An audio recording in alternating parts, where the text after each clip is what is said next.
Oh boy. What's up, everybody? Peace, peace, peace, people.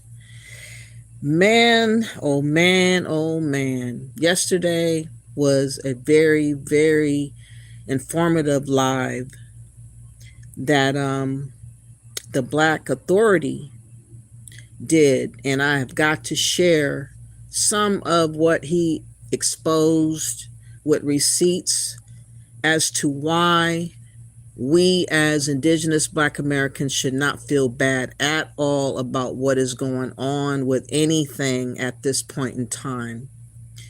Let me tell you, first and foremost, I know I've been ranting a little bit in some of my lives about the disappointment that I have felt about Black American men not standing up, not representing properly on different platforms and panels. It's been very discouraging.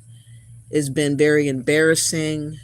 But then when I got a look at the Black Authorities last night's live, it was so, man, relieving. And it also put a little bit of hope back in my heart about how we do still have Black American men that can be productive, that can be used as leaders and not cheerleaders for Pan-Africans or cheerleaders for our self-demise, our destruction, which it seems to have been in a lot of different scenarios.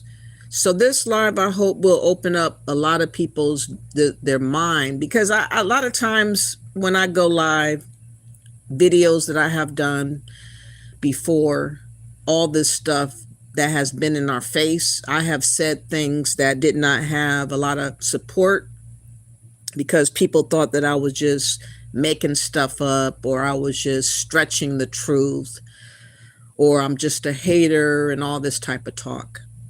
Well, this video will be a confirmation video, and people that have been knowing of me and rocking with me will understand that Pan-Africanism is definitely the enemy. Anyone that's coming after Black Americans with this gibberish bullshit talk about us trying to rock for every other group of melanated people is just basically trying to make you into a useful fool for them. Everybody wants us to be Pan-African, but they don't have to be Pan-African. That's basically where this is all going and has been going for a very, very long time. Everybody's demanding that we as Black Americans be that Pan-African, be open for everyone, be understanding, be giving, be trusting, all these things for people that have not earned, deserved anything from us. They haven't earned us giving up anything. They have not earned for us to trust them, not one little bit. It takes time to earn trust. It takes time of trial and error to watch people, to relate to them, to associate with them, to bond and build with them, to be able to get what people are telling and demanding of us just to hand over. That's what Pan-Africanism suggests, demands, and bullies and bashes Black Americans into doing. You see it all on YouTube, different platforms that I've been observing.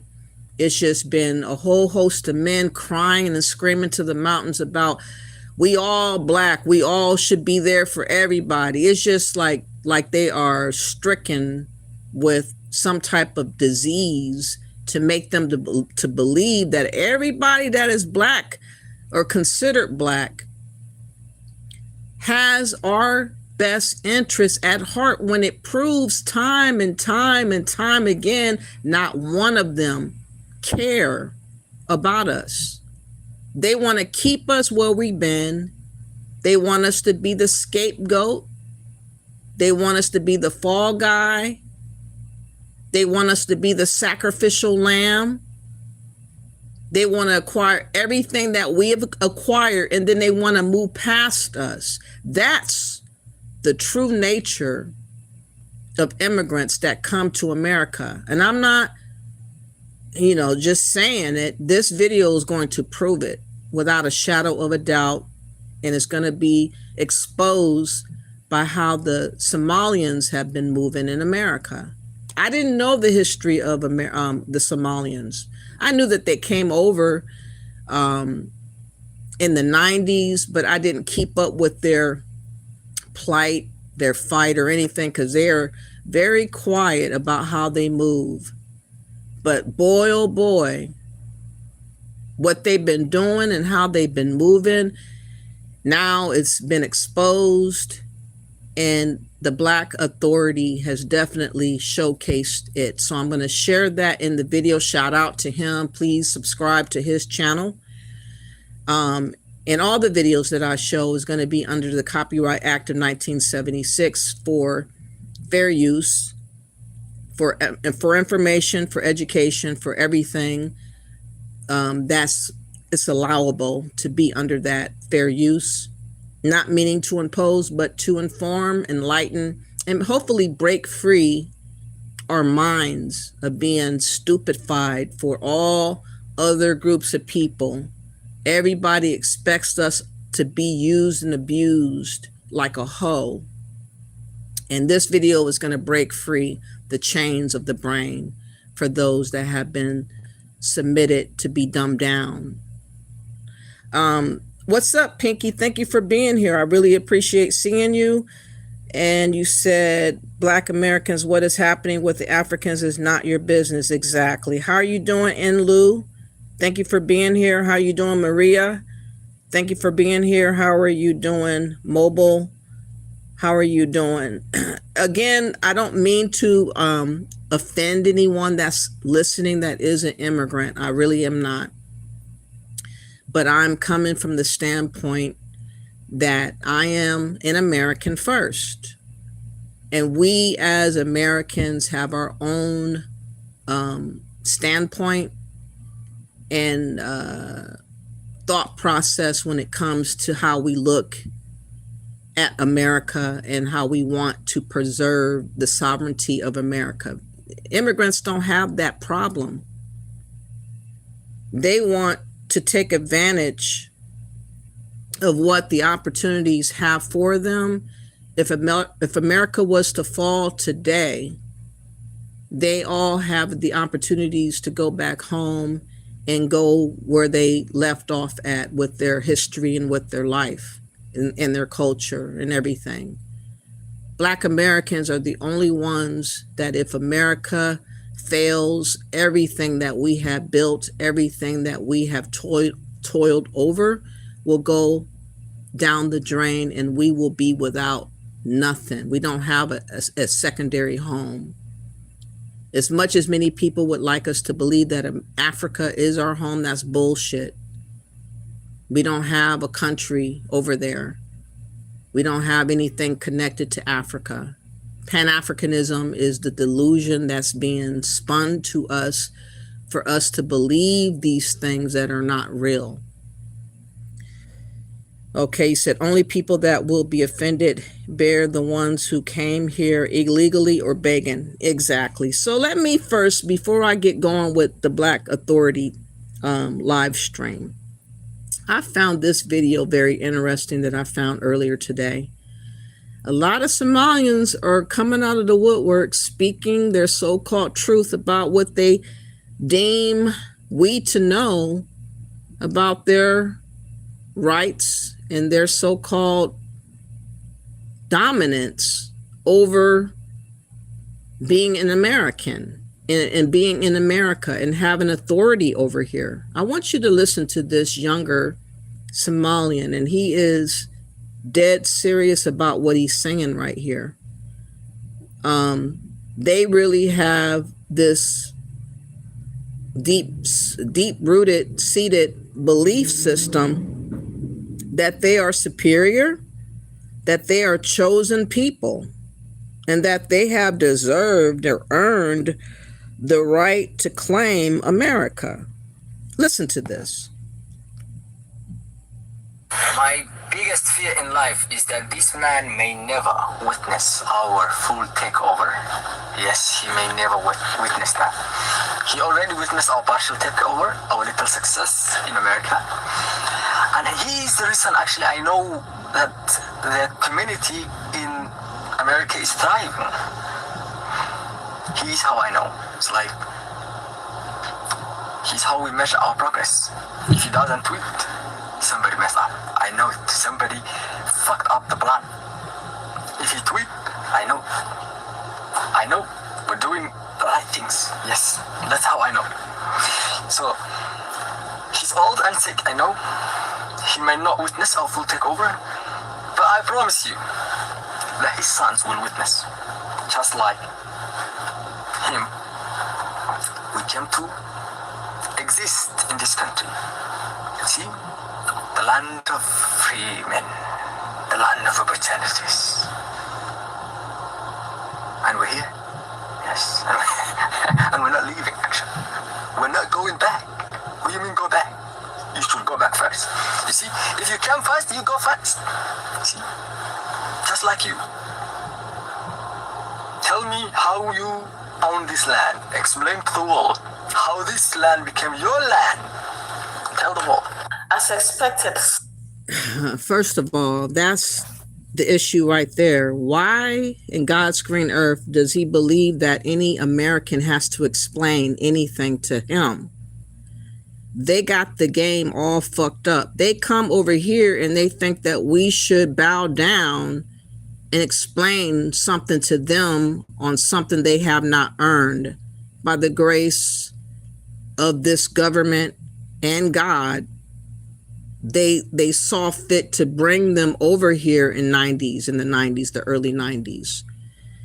And I'm sure that listening to what you just heard, we probably shouldn't have never brought them over here to begin with if this was going to be the fruit that we bear or they bore here with that mentality. But yeah, you heard him say that basically this is his shit. He ain't going nowhere. How about you first? How about you first?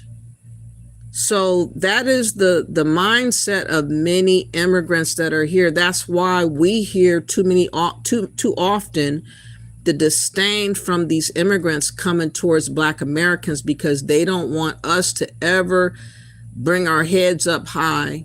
They don't want us to have any pride. They don't want us to have any voice. They don't want us to have any say in anything. That's why they continually attach themselves to us and attack us without pause, because we are the biggest threat to them as far as messing up their home or their opportunity or whatever they think that they can get from America. If we spoke up in unison and we said, what are you guys doing with all these immigrants collectively? We could have nipped some of this stuff a long time ago, but we did not do it. And this is why I believe a lot of this stuff was allowed to go on. But because you have Pan-African talk, that is the primary reason why many of us were dumbed down. We were dumbed down to believe that, we're all Black. We're all minorities. It was like brainwashing us to continually talk about people of color, minorities, Blackness, Black people. It dumbed us down to not look at ourselves as a group.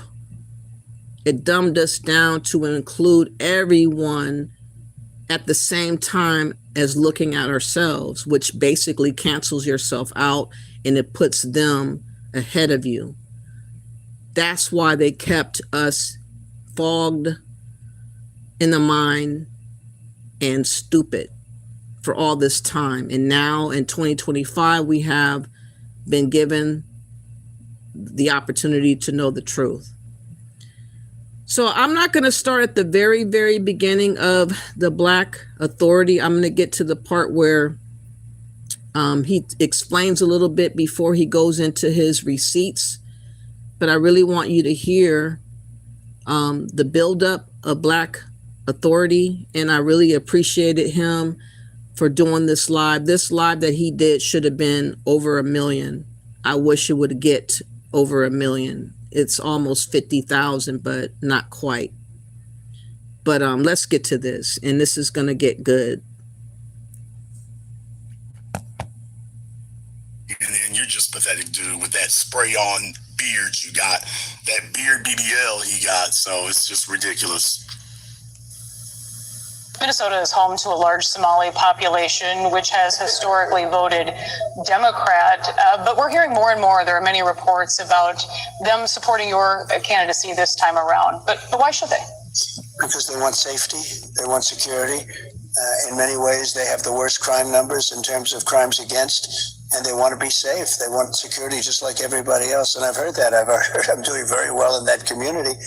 And in the Black community also. I mean, generally, it's an honor. Oh, man. And this little fella right back here, y'all. This guy right back here, right here behind the Trump Vance sign, where the podium is, this little fella right here. This dude right here. This is the one they're going to be talking to. They got him highlighted because he wanted to be front and center last year to let Trump know that we are behind you. We are behind you. I am literally behind you. Okay, he was one of their melanated props that they had. He was the guy who volunteered to be one of their melanated props. So this is why we started distinguishing ourselves. When you talk about delineation, we started distinguishing ourselves because we didn't want folks saying that was us. See, they got the black folk. No, you don't. You have your Somali tethers and backsliders you got up in here. That's who that is. Don't try to make this seem like you got black. And I know Trump is going to get this understanding quicker than anyone, because it is definitely a scam for immigrants to claim to be black, to attach to us, cling on to us, suffocating us, basically, to get all the things that we earned here, and they just get it applied to them like it's nothing.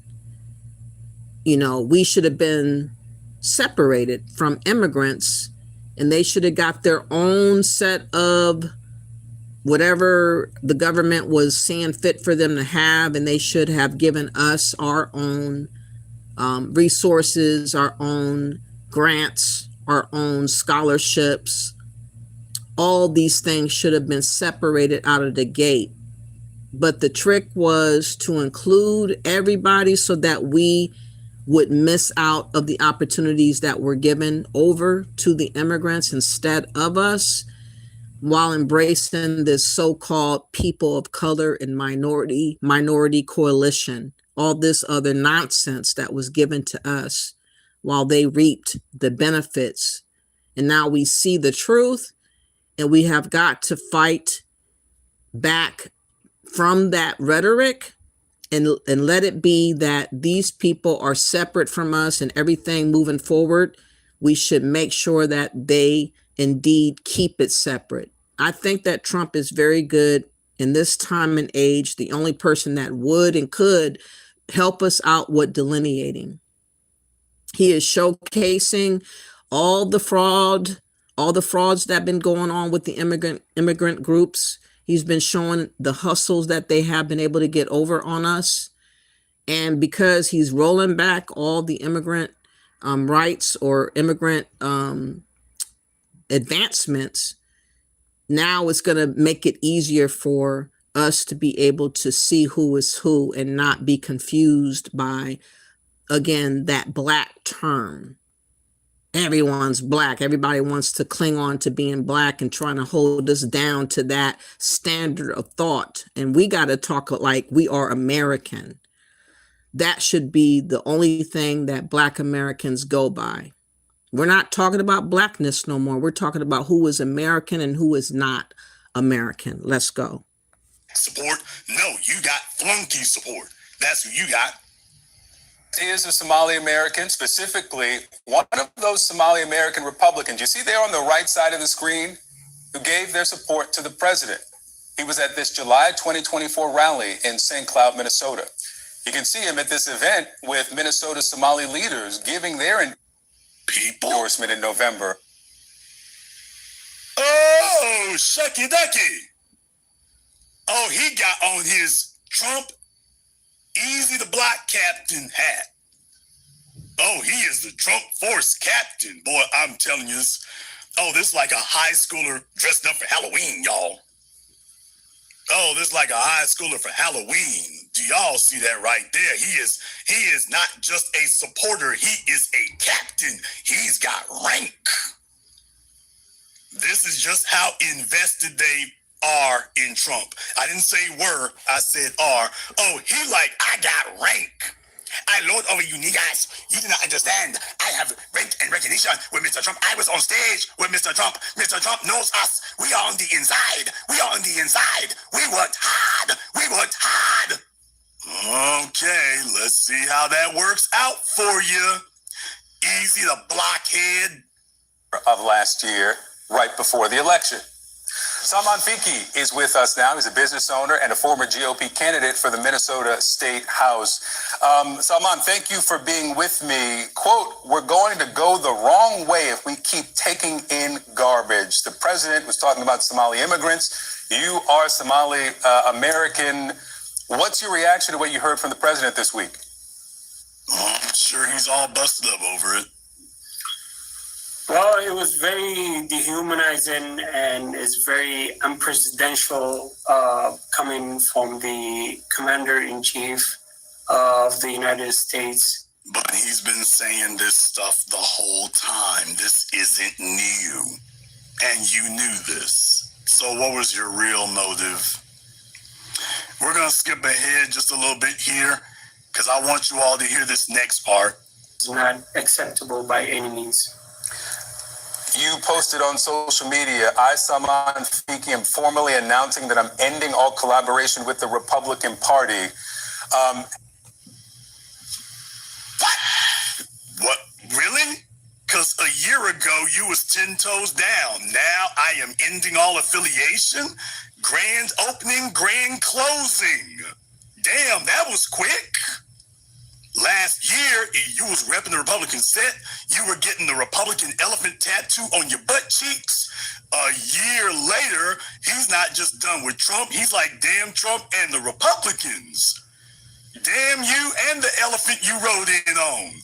Well, up until now, you were cool with him. You were campaigning and working with him. There's nothing you know now that you didn't know in 2016. So yeah, y'all, he's trying to get his little reputation back. You posted on social media, I, Salman Fiki, am formally announcing that I'm ending all collaboration with the Republican Party. Have you ended your support for the president? Tell me more about what led you to your decision. Well, the reason why this decision came about is because it was long. It was a long simmering. Nigga, what? Long simmering? Why weren't you saying something before now? If this was long simmering, people, why wasn't he saying anything before now? He didn't say a damn word until the only reason why they are butthurt is because they've been exposed there in Minnesota. And Trump has dropped the hammer on them. And they now know what it feels like to be targeted. They now know what it feels like to be ridiculed for the very, very first time. The Somalians have always been quiet, reserved, and to themselves, not saying nothing, not involving nothing, not doing anything for anyone else but themselves. And this is the first time that they've been playing that game of being meek and humble and quiet and out of the way that has backfired when all the scandal of fraud and scammy activity by the Somalians have come up. And now he feels like he's going to be on here trying to make it seem like he's preserving his face or his people's face.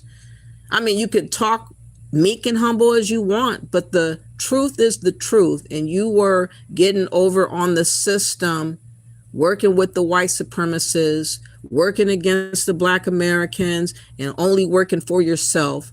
And all this now has been exposed, and there's nowhere to hide. There's nowhere to go. Oh, actually, these had been long simmering. It was long simmering right up until Trump said something, then it boiled over. Really? Okay. How many of y'all believe that one? The reason why this decision came about is because it was long. It was a long simmering, as it was dragging from ever since the president got elected. So, and I was monitoring his performance in many fronts, and he seems not delivering on the promises that he promised the country or the people that actually voted for him. So, and the last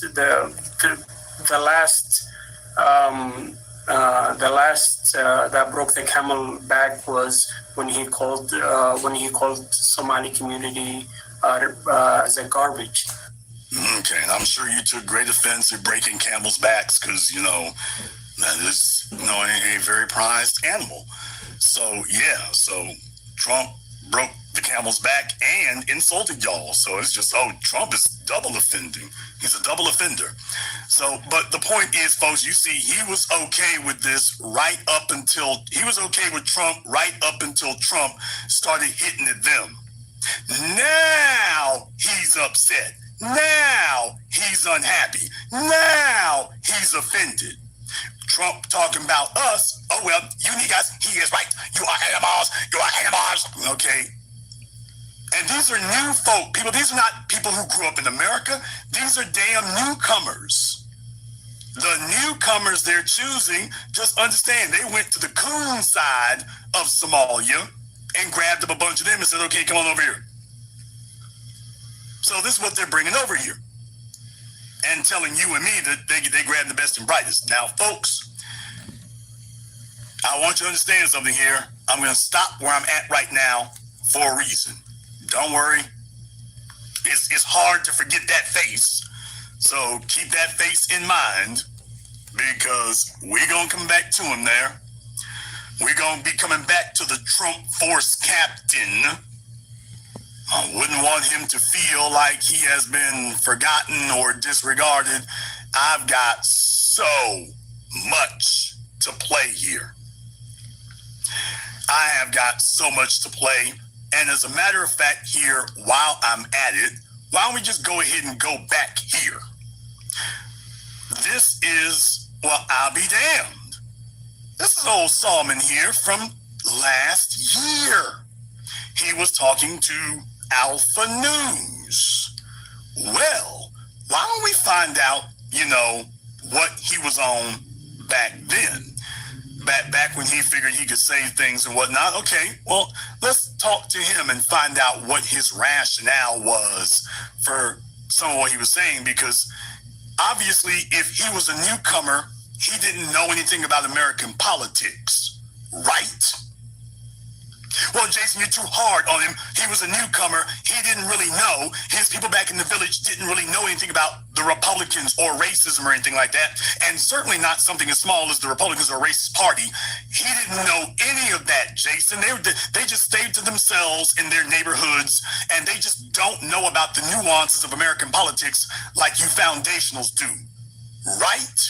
Well, let's go ahead and hear from him last year about what he had to say, and let's see if that assumption holds up. Exactly why I'm supporting, I'm supporting. Business owner, as you've talked about, personally, professionally? Not really, because I know exactly why I'm supporting, I'm supporting what I'm supporting right now, why I switched to Republican Party. For the values and the principles that they stand for. And we have shared values and interest with the Republican Party. And that's why we support it. I don't really care about the backlash. There's, of course, people would accuse the Republican Party as or paint the Republican Party as a kind of a really racist or something, but it's contrary to that claim. And there it is. Well, I know some of you domestic niggas, you say that the Republican Party is, racist. I don't really agree with that claim. These are your newcomers here. It isn't because they don't know. This is why we stop with the bull jive. Everybody around the damn world knows about the Republicans. They know about white supremacy. They know about racism. And they're cool with it. This is the point we've been making the whole damn time. They haven't been stabbing us in the back by accident. Damn your Pan-Africanism. They have not been stabbing us in the back by accident. They are collaborators with white supremacy. They know full well what it is. They just think they got an opportunity to use it to come on up. Everything we have said is true. They are not ignorant. They are not confused. They know exactly what they're doing. And they're doing it consciously and deliberately, which is why we cut it off. This is why we cut it off. We're not playing this game anymore. You know what you're doing. He looked for the first white supremacist he could find and said, "White daddy, let me collaborate with you against them." And that's exactly what they did and been doing. The Republican Party and business owner, as you've talked about, for the values and the principles that they stand for. And we have shared values and interest with. And what he's talking about is the fact that they weren't ever on the radar. They were never depicted in anything. They were always left alone. That's the way he liked it. He thought that we would always be the ones that were attacked and targeted. And he was okay with that because he had coverage behind being Somalian. And that's the part that we as Black Americans need to understand. They have coverage with having their own identity when they come to America. They do not, for the most part, claim being Black until things turn bad. That's the only time they want to gravitate to the Blackness, because they can pick from us. They can take from us. They can get coverage from what we have sacrificed and what we have earned here on this soil. Any other time, they don't want no connection, no semblance, no nothing. They want to stand on their own and be like, we're not like them. We are special. We're special kind. We're righteous. We're chosen. We're better. That's how they want to come off as, until everything else falls to the side. Then all of a sudden, we all Black together. Then they want to try to pull us in. Then they want to make us be a part of whatever they're going through. And we're not doing that this time. We're not going to do that. Let's go.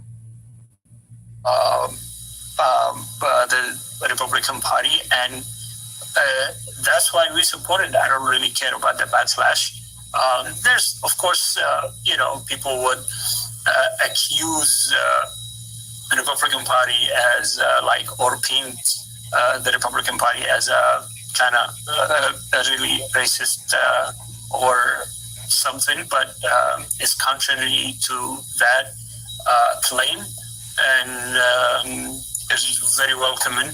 Ever since I joined the party, it was very welcoming, very warm, loving. So, and I think that kind of rhetoric was used in a political way, to the point where people start perceiving the Republican Party as a racist Republican, but it's not, totally not. It's a major party in the U.S., and that major party cannot be racist towards its own citizens, and people really need to understand that. Yes. Oh, really? That party, quote, can't be racist towards its own citizens. This was this clown last year. Now, and the part about him saying that they were loving and concerned and all this other type of talk. Since when has the Republicans been loving like that to so-called minority groups? Again, he's not a part of the group that has been marginalized for the most part, which is the indigenous American blacks. He doesn't have any association with that treatment until today. So it's very ironic how he was talking nice and cozy about a year ago, and now things have totally flipped upside down. Quick, like, you know what I mean? It's unbelievable. Let's watch this though. Oh, let me go to the chat room before I continue. I'm sorry about that. Let me go back up before I continue to get you guys' input.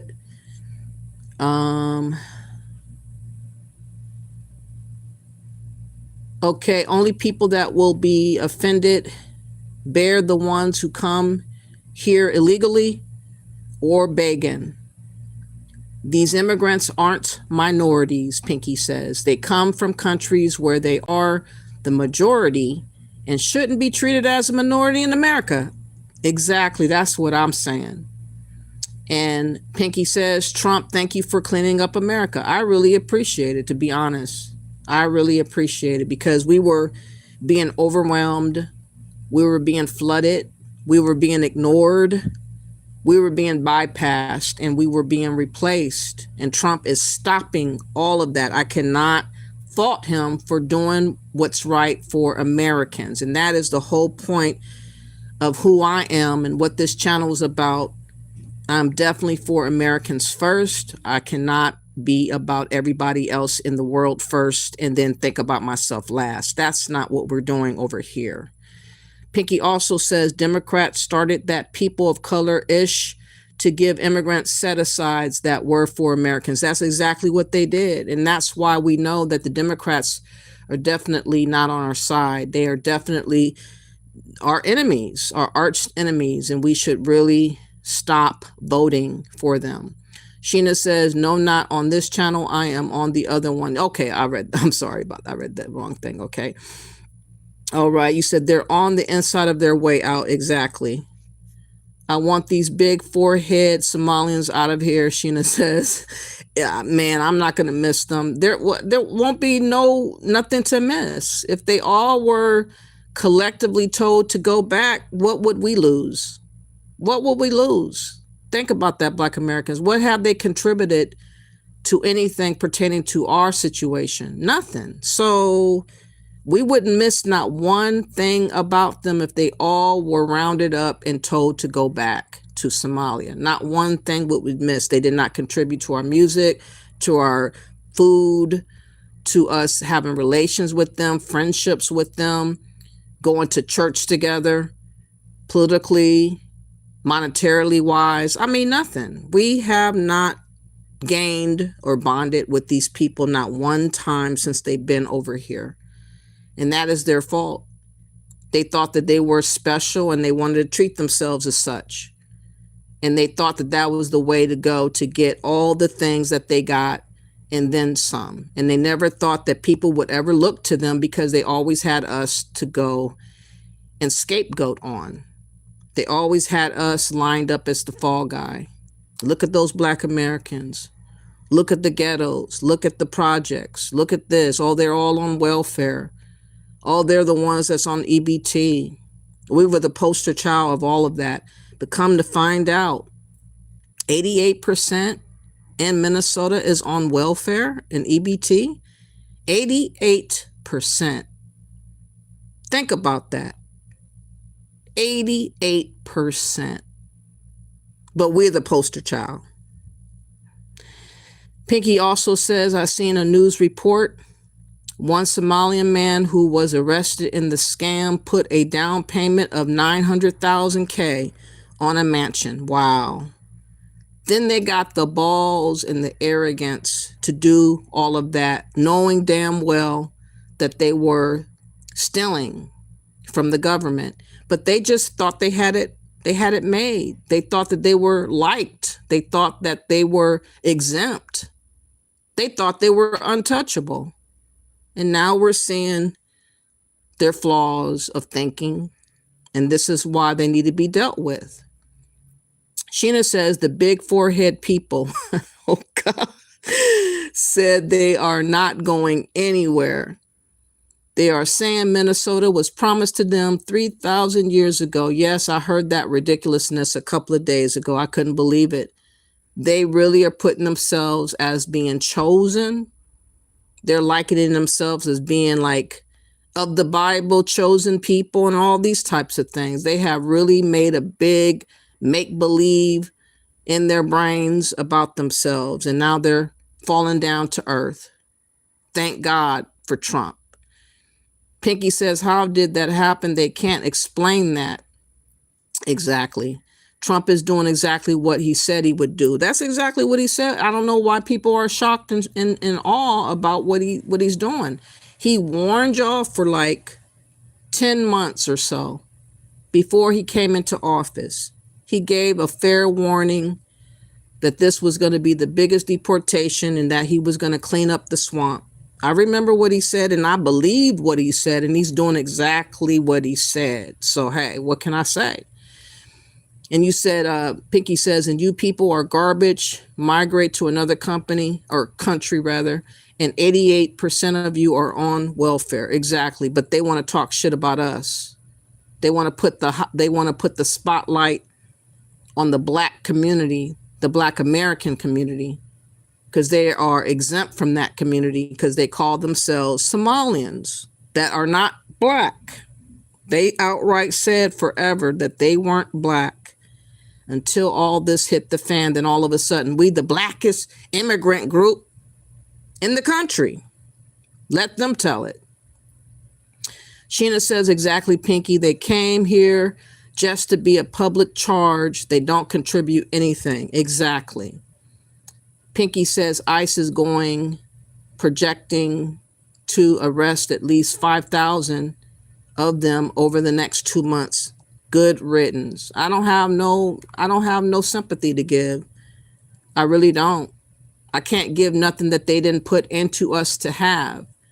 You know, I can't have all this sympathy and empathy. They never fed into us for us to have it. So it's just like anybody else. If you get deported, it's like, goodbye, I never knew you. I don't know nothing about you. Bye. I don't have no emotions tied to you. Goodbye. Pinky says, Sheena, many years ago, if you were going to be a public charge, you weren't allowed into America. That's the way that they should have done it.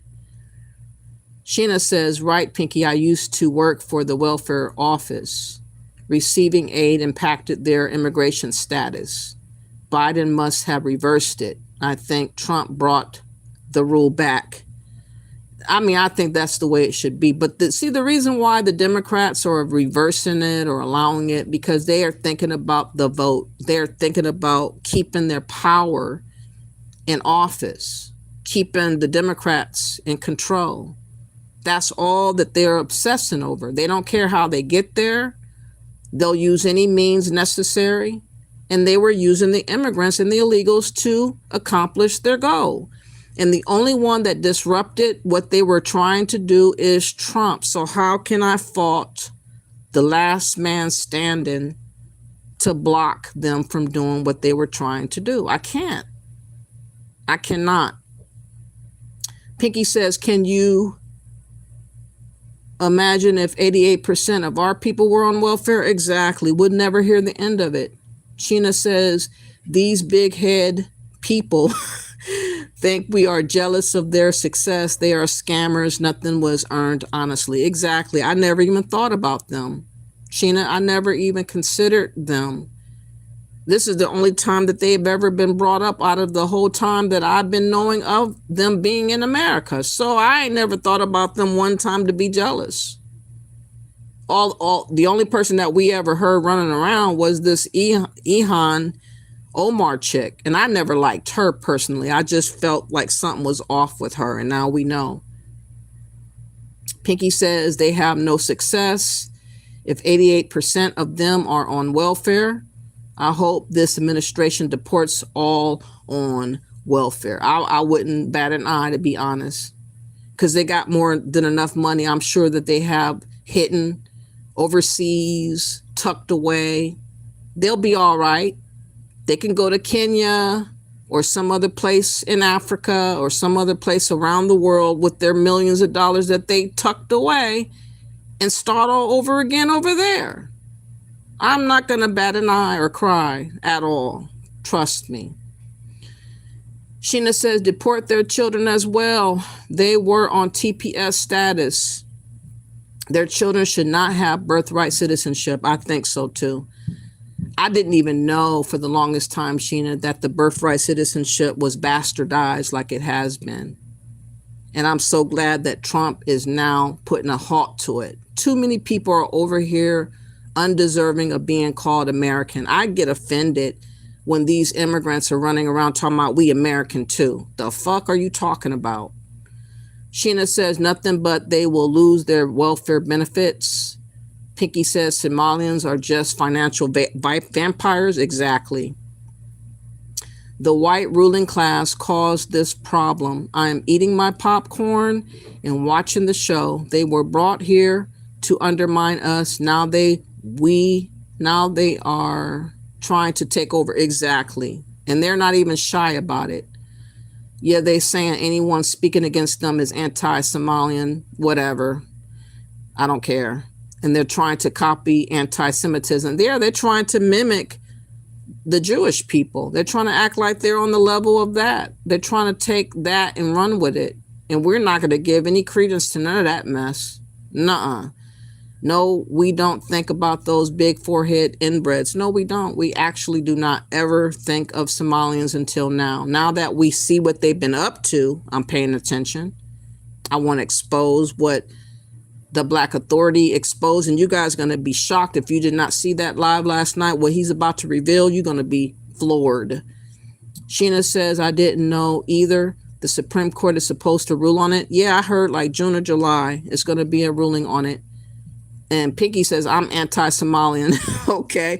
I'm not anti-anything, but I'm what's right for our country. I'm what's right for American first. That's what I'm for. That's it. That's all. Let's get back to this. Racist towards its own citizens. This was this clown last year. Now, he got a whole new attitude this year. This year, he got a new attitude. Y'all know they done grade him out. Oh man, they stressing him so bad. It's stress on these folks, y'all. The stress is critical. Crucial conflict. They got him going gray. They got him going gray over just a year later, y'all. Don't you see he going all the way gray? Just 1 year later, they done stressed him out. He is stressed out just a year. Man, you've been on the wrong team, partner. You've been on the wrong damn team here, bruh. So we've been trying to sit up here and help you. So I want you all to understand he done been through some things. See, before he was feeling a little bit different when he thought he had some protection. Now it's like, I'll be damned. Can't get it. Can't get it. All right, we're going to let a little bit more of this play, and then we're going to move on to the next one. They have values, policies. People can disagree on it, but to paint the picture that a Republican Party is a racist state is absolutely untrue and far, far from the truth. I wonder how he feels today, y'all. I wonder if he still feels that way.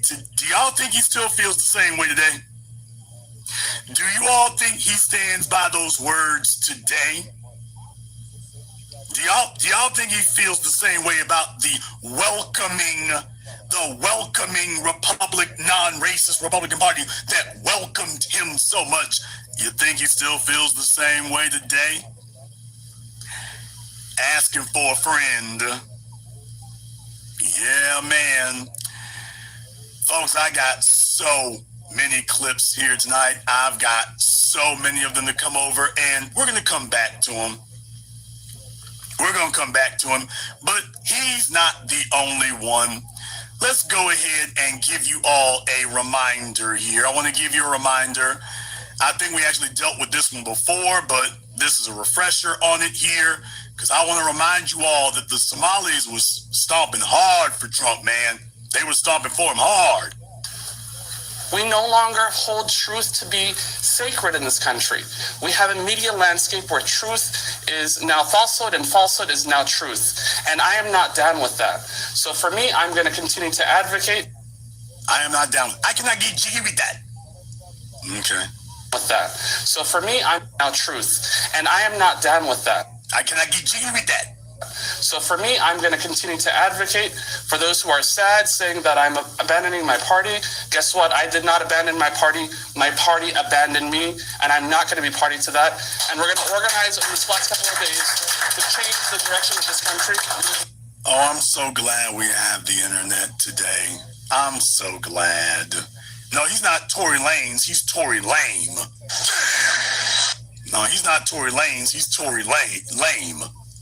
But in any case, y'all, I'm so glad we got the internet so that we can document every traitor, every ass kisser, every backstabber. They all get digitally documented now. You can't falsify your damn records. You can't run from your words. You can't run from your real beliefs. When you go on the record, we can instantaneously pull you up and show the world exactly who you really are. And that's exactly what we need. We need this right here. Well, he's not the only one. There are others. There's this little fella here, and please don't ask me. Folks, please don't ask me why everybody looks like Dammy Jenner from Disney's Secret of Nim. What? For those of you who go back that far enough, please don't ask me why everybody looks like that or Mortimer Mouse. I have no idea. Someday we're going to have to do a genetic, investigation about why that keeps happening or whatever. And I'm not dissing nobody, but it's just, these are the representatives they're bringing over here. So I'm trying to figure it out my damn self.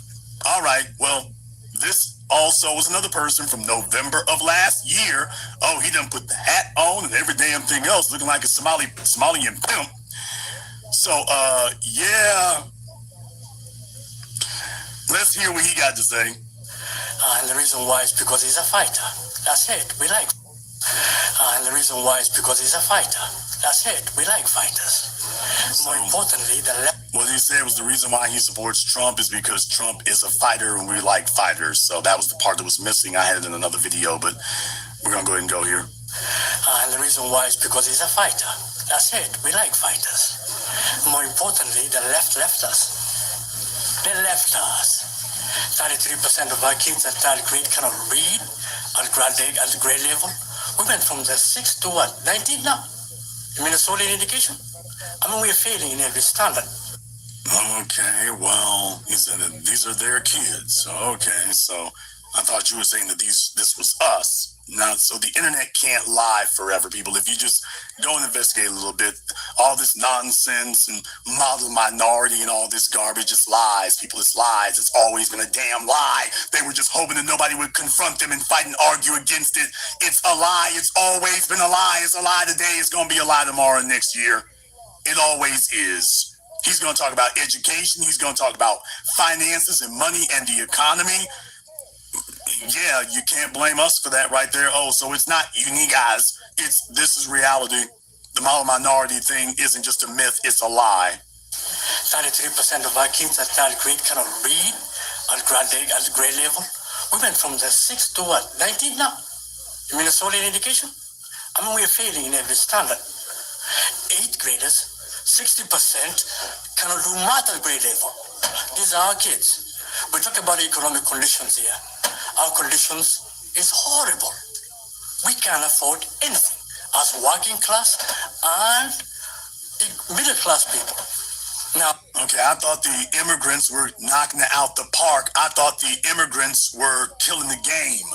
Now, reality is set in because you can't lie forever, but so much for they are all doing so much better than you guys here. So much for that. Remember what I told you all, when you sit them down in front of white folk, you're going to get the answer. You're going to get the truth. Let white people ask the questions, and then suddenly you start getting the truth. We can't afford anything as working class and middle class people. Now, please understand this. We love our brothers and sisters who are Democrats, but you left us. And because the left us, join the right, vote for Trump 2024, vote for George Rabe 2024, vote for Mazie Young in St. Paul 2024, vote for Tad Jude in CD3 2024, vote for deportation 2025. Deal with it, nigga. So, by the way, you can add that to that list right there. Everything else you vote for, and vote for deportation 2025. Okay, we on this side of the election ballot at this time. Vote for Tom Emma, our lion, out of St. Claude. Farhan is here. Okay, vote for a one-way ticket back to Mogadishu with his American flag in his hands. And he's endorsing him. And please go out and vote, because voting for Trump without soldiers is giving him a failure. So please vote. Again, for the school boards, we have a ton of people running who are in the school board. Do you all see this dude is not 10 toes down. If you check his foots, I said foots, not feet. If you check his foots, I swear he got 7 toes on one foot and 6 on the other. This fella here is 13 toes down for Trump. He is not 10 toes down. He got toes on the back of his heels. This fella here got toes in places you didn't know could have a toe growing out of it. He's like, I do not have enough toes on my feet to be enough down for Trump. So I'm like, I'm so glad he said that, because this was how it started, and now over here, this is how it's going. Before I let this go, because things change quick around here, and the Black Authority is going to show the timeline of this guy before and after his support for Trump, after being clowned or dragged by Trump, what he's saying after the fact. But then he dug in the archives and he found old footage of the same guy talking about the reasonings for them being brought to America that just floored me. I had no awares, and this is why I'm doing this live. Because this guy was so free and comfortable to tell the reasons for what, brought him to America, and basically, claimed that the one world order was activated with them coming to America. Like they helped spur the one world order that George W. Bush had talked about in the early 90s. And I really want y'all to understand that, whenever, George W. Bush said that, he really meant what he was saying. And it did not seem like it was going to be a good thing at the time when I heard it. And this guy that's about to break it down eventually is going to explain to a white guy that he was being interviewed by the reasons for them coming to America, and basically it was done on purpose for them to be inserted and to help be able to take over like they've been doing in Minnesota. Like done on purpose, like gladly, turning over America to immigrants. And now we see how comfortable and entitled that they have been running around talking hella greasy.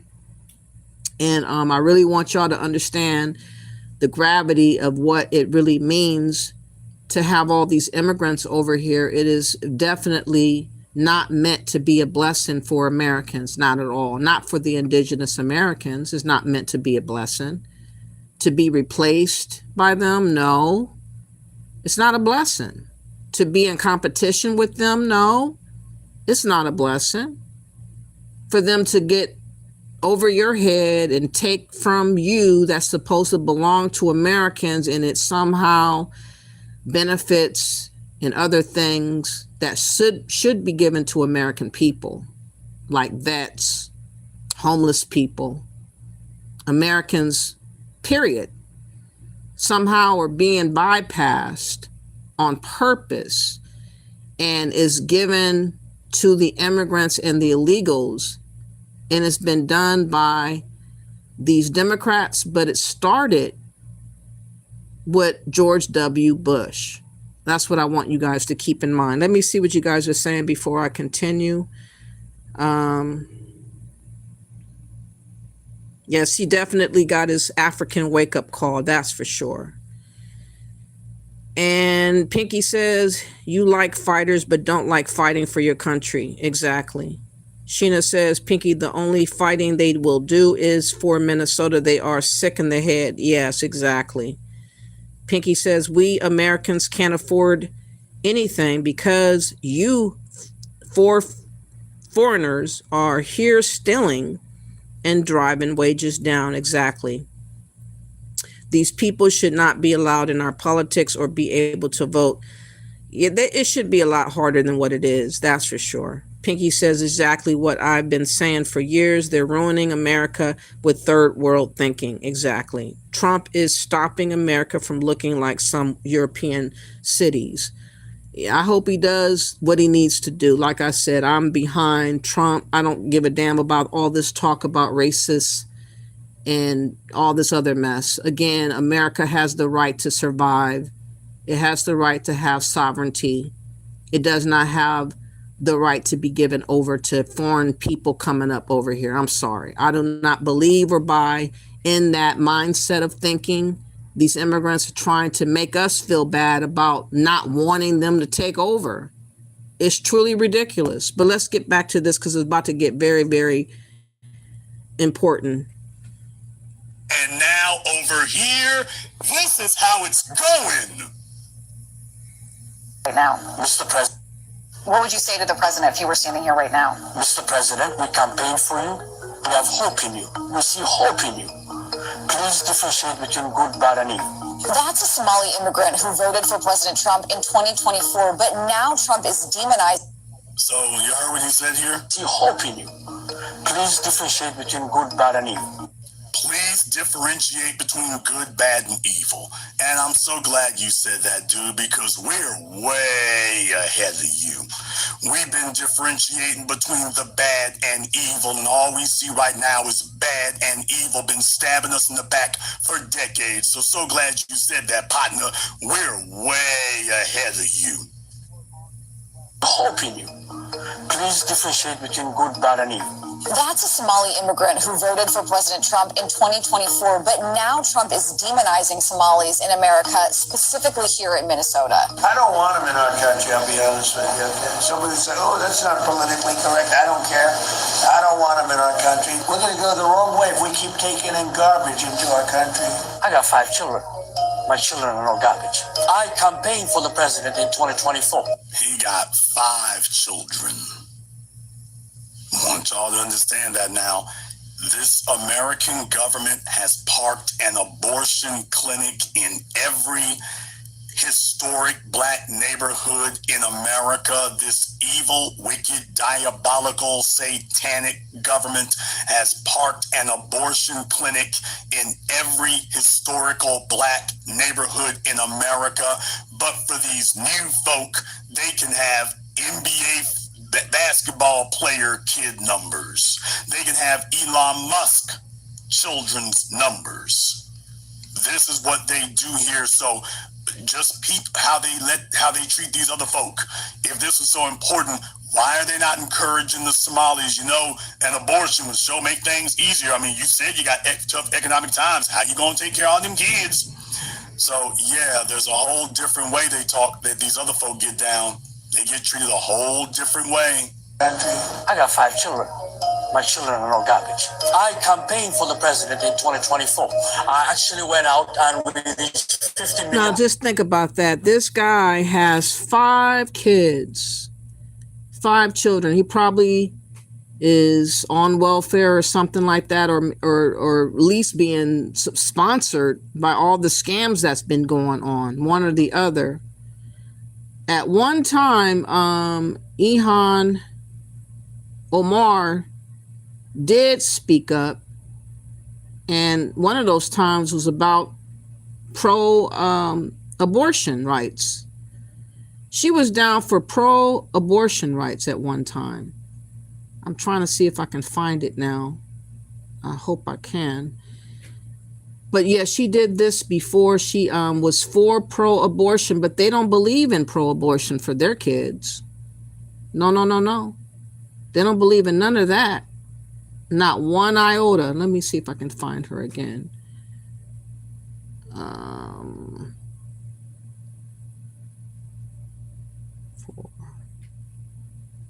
But yeah, they are contradictions walking around.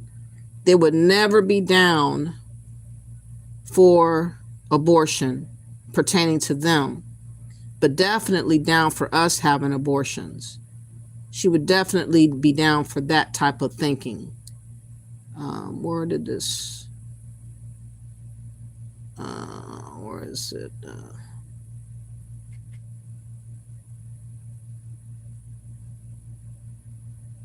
See if this is it. I'm not sure. If you've been hurt in an accident,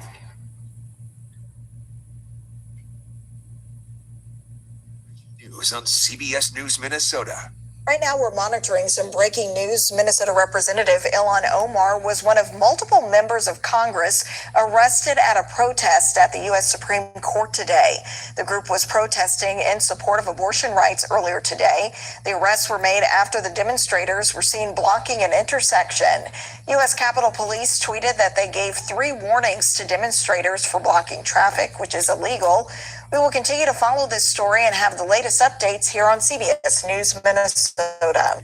So she's fighting for us to have abortions. She's fighting primarily because you know that we are the targeted group that has these abortion clinics in our neighborhoods. And she wants that availability to be in our neighborhood to keep our numbers down. But then when you hear the Somalians, they got kids all over the place. I bet you not one of them committed abortion at all. So that just shows you which side they're on and how they think. And they're working again against us. And she would put her life on the line or in jeopardy, go to jail temporarily to support abortion in our neighborhood. Abortion would sure make things easier. I mean, you said you got tough economic times. How you gonna take care of all them kids? So yeah, there's a whole different way they talk that these other folk get down. They get treated a whole different way. I got 5 children. My children are no garbage. I campaigned for the president in 2024. I actually went out and we reached 50 million people endorsing Trump 7 days before the election. What drew you to the president? Because we believed he was an agent of chaos. We couldn't afford anything back then. There was a fentanyl crisis. There was an issue of affordability. The living standards went down. Crime issues. These are 5 very important things. He believed Trump was an agent of chaos, and that was the reason he voted for him? To the president. Because we believed he was an agent of chaos. We couldn't afford anything back then. There was. Do you got enough chaos? Is this enough chaos for you now, my dude? So he wanted an agent of chaos who was gonna shake things up. Hey, Mr. Somalis are garbage. Got enough chaos? Is this enough chaos for you? Do you have enough chaos for you now? You got what you wished for? Be careful what you wish for. It just might get you. So, by the way, are you happy? Do you have enough chaos now? From what I can see, you got all the chaos you can handle. The election. What drew you to the president? Because we believe he was an agent of chaos. We couldn't afford anything back then. There was a fentanyl crisis. There was an issue of affordability. The living standards went down. Crime issues. These are 5 very important things to us. And we believe that Trump will be the solution to it. I've been a Republican for over 25 years. I'm not going to stop. Go what? Did you all hear that? He's been a Republican since 9/11? Oh man. So for those of you who are still married to the lie that, oh, these people don't really know about the political parties in America, Jason, they're newcomers, they don't really understand. Yeah, they do. Yes, they do. They have always understood. Be the solution to it. I've been a Republican for over 25 years. I'm not going to stop being a Republican. But what I do know is for a fact is we're getting killed out here because people are saying, we told you so. Where's the lie? Where's the... Y'all see, he's like, man, look here. They killing my rep in the streets, man. Folk are killing my rep. They're saying, we told you so. I believe that Trump would be the solution to it. I've been a Republican for over 25 years. I'm not going to stop being a Republican.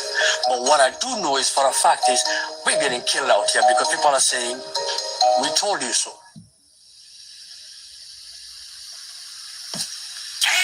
Deal with it, nigga. Well, yeah. We told you so. We have been telling you all this now for 5 decades when you started collaborating with the white supremacists, specifically against the Foundation and the Freedmen, specifically conspired with them against us. You've helped them at every turn. You've assisted them at every turn. But I want you all to understand something here. I want you all to understand something. Oh, I did not bring receipts, people. I brought invoices. I told you the program is fully stacked tonight, fully stacked. And by the way, if y'all agree with the fact that we told them so, if you agree with the fact that we told them so, give me the 100 emoji in the chat room and hit the likes button for me. It's over 4,700 people in here live right now. But only 1,500 folk like the program, so I must have a lot of Somalis in here tonight. But if you all agree that we told them so, hit me with the 100 emoji tonight and hit the likes button for me. Or if you want me to shut it down early, I can do that too. But if you like what I'm saying here tonight, let me get them likes up for me so we can let the world know that, hey, people are feeling this. It's not just 1 or 2 people. We need to have thousands of likes to let folk know, oh, this is the code. This is the new way under the sun. This is not an anomaly. Everything I'm telling tonight is exactly what we've been saying for a long time. And it's breaking down exactly the way that we said that it would. Now, this little character here, Muhammad, this little character here, yeah, don't worry. That's why I was showing you him before, to show you what side of the tracks he's coming from. So this little character here, yeah, he's been out there for a minute. He tells you he's been Republican for 25 years, folks, 25 years. So what that means is that he, after Bill Clinton, the so-called first black president, he hopped on the bandwagon with George W. Bush and Dick Cheney, pro-apartheid in South Africa, Cheney, the Republican Party, calling Barack Hussein, President Obama, you lie at the State of the Union, never happened before. All the nigger jokes and all the nigger slurs they were making, he just overlooked all that, people. Donald Trump's first term as president, he overlooked all of that, people. He overlooked all of that. And even after that, he's still saying, Mr. President, white daddy, white daddy, please, distinguish between the good, the bad, and the ugly. I mean, the good, the bad, the evil. So, folks, he's not ignorant. 25 years, he's got motives and reasons for supporting that. And I just want you to understand, when you wonder why these places are in the shape they're in, this is why. But I went further than that. Because I want to go down the line here for you all, because I want to show you a little bit more from this little character here. Jason did his homework.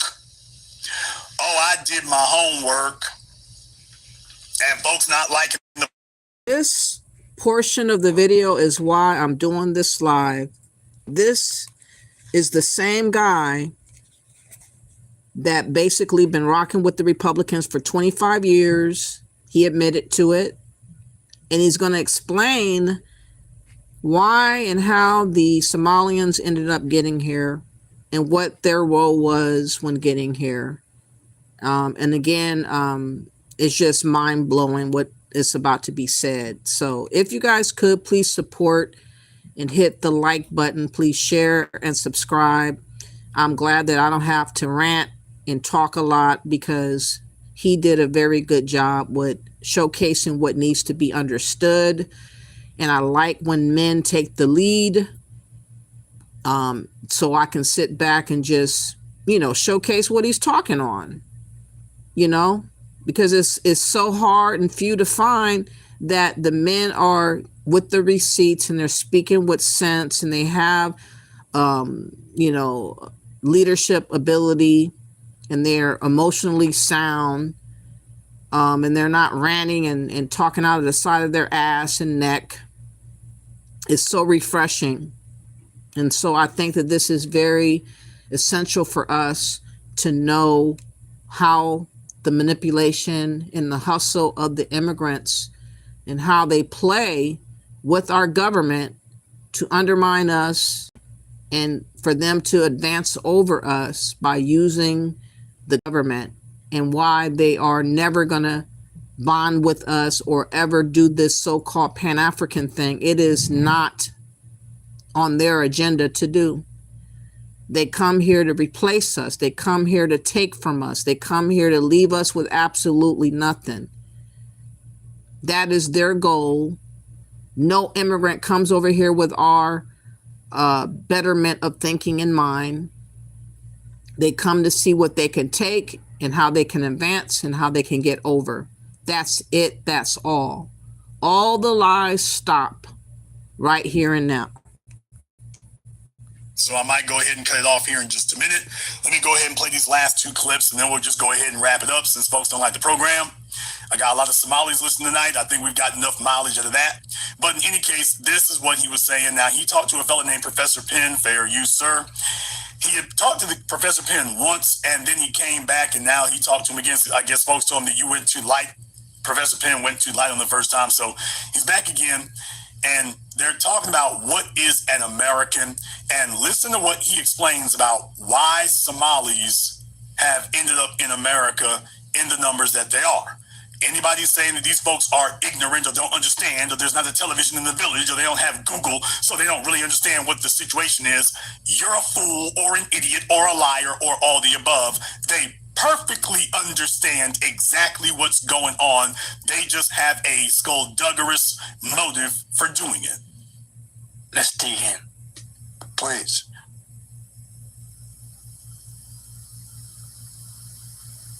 First thing first, respond to it as you see fit, and we'll just start talking about what's really going on.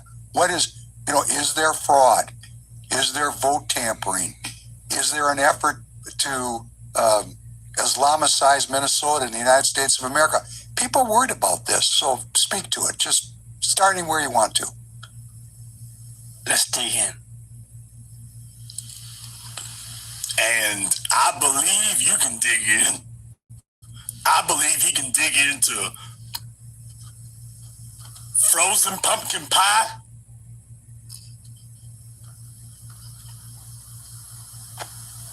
cedar,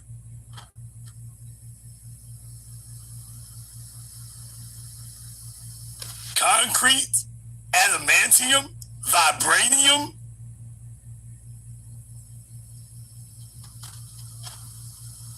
Oh, he can dig in.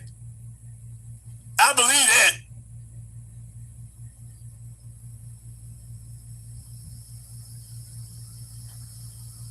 The Colgate people should buy advertising on them gums.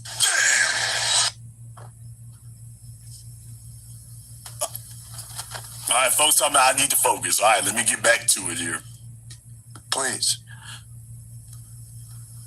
First thing first, the immigration, we came because the refugee status got accepted by George Bush 1. George Bush 1 sent troops to Somalia to basically quell the civil war because he had an idea for the new world order and he wanted a piece of territory to be part of America global influence footprint. And whoa, slow down. Slow your roll. What I think I just heard you said is that George H.W. Bush 1 sent troops, American troops, Marines, which is now immortalized with the Black Hawk Down, right? Whole incident. And that was American foreign policy, but actually part of what you called the New World Order. That he was. What did he say? He said it's a big, bright idea. Now, folks, just in case you think that he's freestyling, that he's not learned or educated, or that he hasn't researched on this, he's about to show you, oh, yes, he is. Watch the withering detail that he's about to go into. He's not just throwing these lines out here. He's got data and facts to back it up. He knows the intricate details. So listen to this. You saw that. It's right on the internet. Anybody can go see it. He was the first president to say the New World Order addressing Congress. Exactly. Now, but at that particular moment, America was the policeman of the world.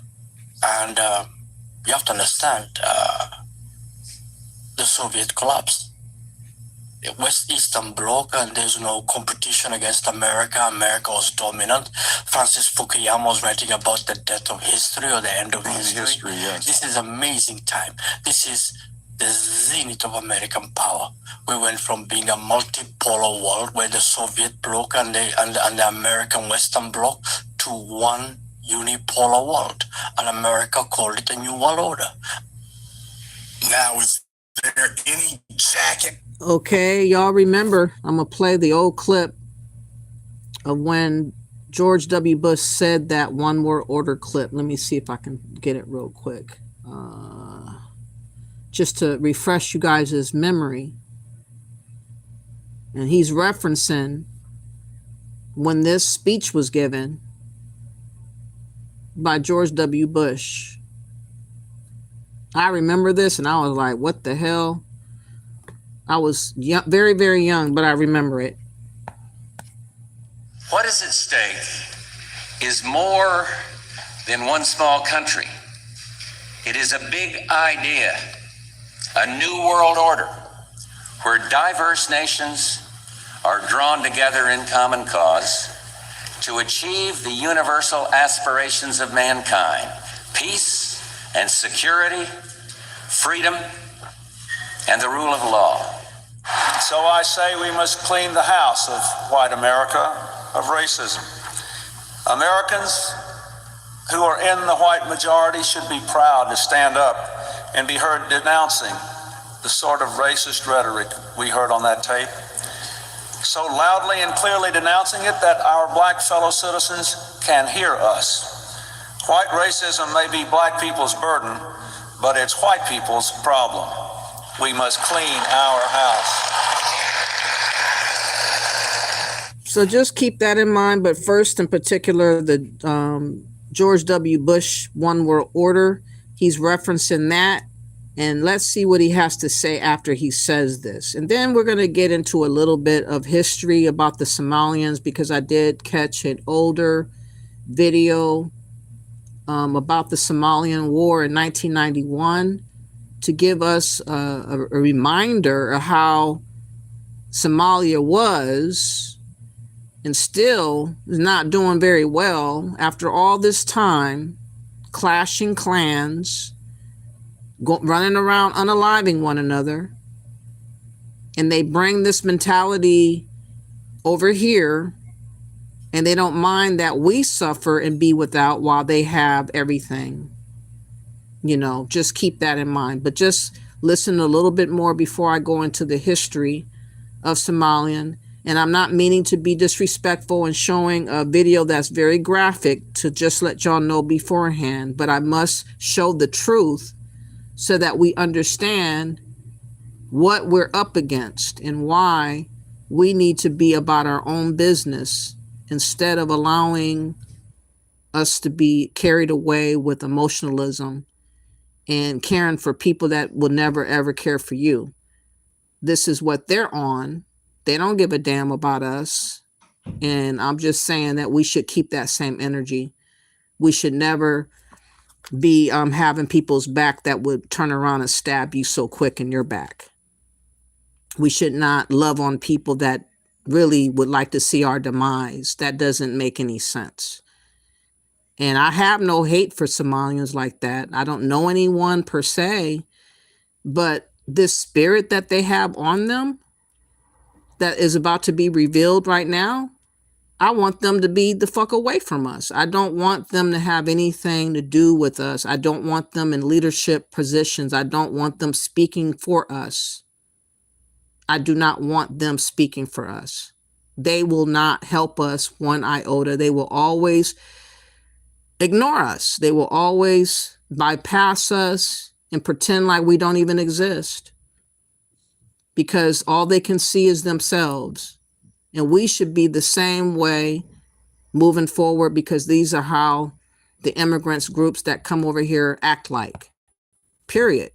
I want to show you a little bit more from this little character here. Oh, people, oh, Jason did his homework. Oh, I did my homework. And folks not liking the program here tonight, so I might go ahead and cut it off here in just a minute. Let me go ahead and play these last two clips, and then we'll just go ahead and wrap it up since folks don't like the program. I got a lot of Somalis listening tonight. I think we've got enough mileage out of that. But in any case, this is what he was saying. Now, he talked to a fellow named Professor Penn, fair use, sir. He had talked to the Professor Penn once, and then he came back, and now he talked to him again. I guess folks told him that you went too light. Professor Penn went too light on the first time, so he's back again. And they're talking about what is an American.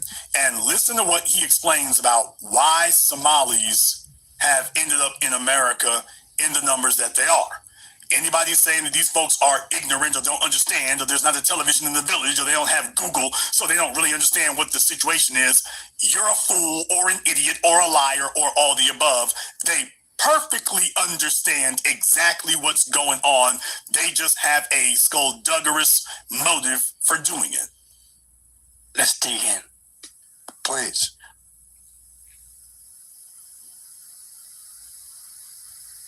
First thing first, respond to it as you see fit, and we'll just start talking about what's really going on.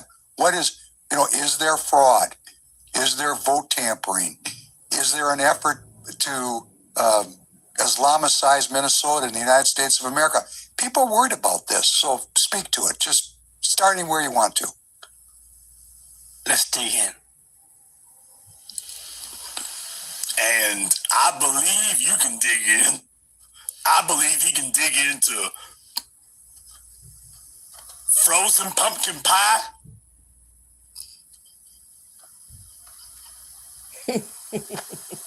Cedar.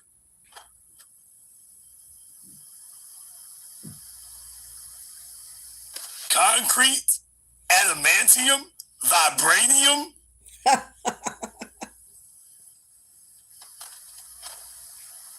Oh, he can dig in. I believe that.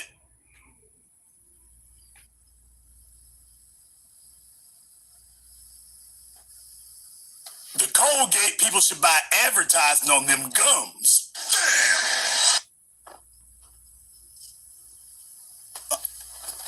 All right, folks, talking about I need to focus. All right, let me get back to it here. Please. First thing first, the immigration, we came because the refugee status got accepted by George Bush 1. George Bush 1 sent troops to Somalia. to basically quell the civil war because he had an idea for the new world order and he wanted that piece of territory to be part of America global influence footprint. And whoa, slow down, slow your roll. What I think I just heard you said is that George H.W. Bush sent troops, American troops, Marines, which is now immortalized with the Black Hawk Down, right? Whole incident, and that was American foreign policy, but actually part of what you called the New World Order. That he was. What did he say? He said it's a big, bright idea. Now, folks, just in case you think that he's freestyling, that he's not learned or educated, or that he hasn't researched on this, he's about to show you. Oh, yes, he is. Watch the withering detail that he's about to go into. He's not just throwing these lines out here. He's got data and facts to back it up. He knows the intricate details. So listen to this. You saw that. It's right on the internet. Anybody can go see it. He was the first president to say the New World Order addressing Congress. Exactly. Now, but at that particular moment, America was the policeman of the world. And you have to understand, the Soviet collapse. The West Eastern Bloc, and there's no competition against America. America was dominant. Francis Fukuyama was writing about the death of history or the end of history. Yes. This is an amazing time. This is the zenith of American power. We went from being a multipolar world where the Soviet Bloc and the American Western Bloc to one unipolar world, and America called it a new world order. Now, is there any jackass or idiot or internet liar out here who thinks he didn't know what he was voting for, that he doesn't know the history of the Republican Party and American imperialism and why they came to Somalia? Is there anybody who thinks he doesn't know? Well, Jason, he doesn't have the facts. We just showed up one day like gods to the Aztecs. Is there any clown who still thinks that he doesn't know? He doesn't have the details. He doesn't have all the facts? Anybody who still thinks that? No? Good. And the world order was to regulate markets, regulate countries, and basically we became the policeman of the world.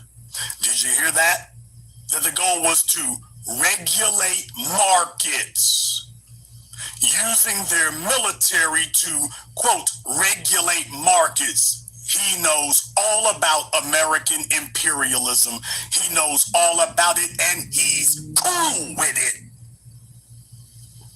He didn't come over here to fight it. He came over here to get a piece of the imperialist action. He's telling you, I knew what it was, and that's why I came over here. They are not ignorant or uninformed or don't know. They did not betray Pan-Africanism because they don't know. They betrayed it because they do know.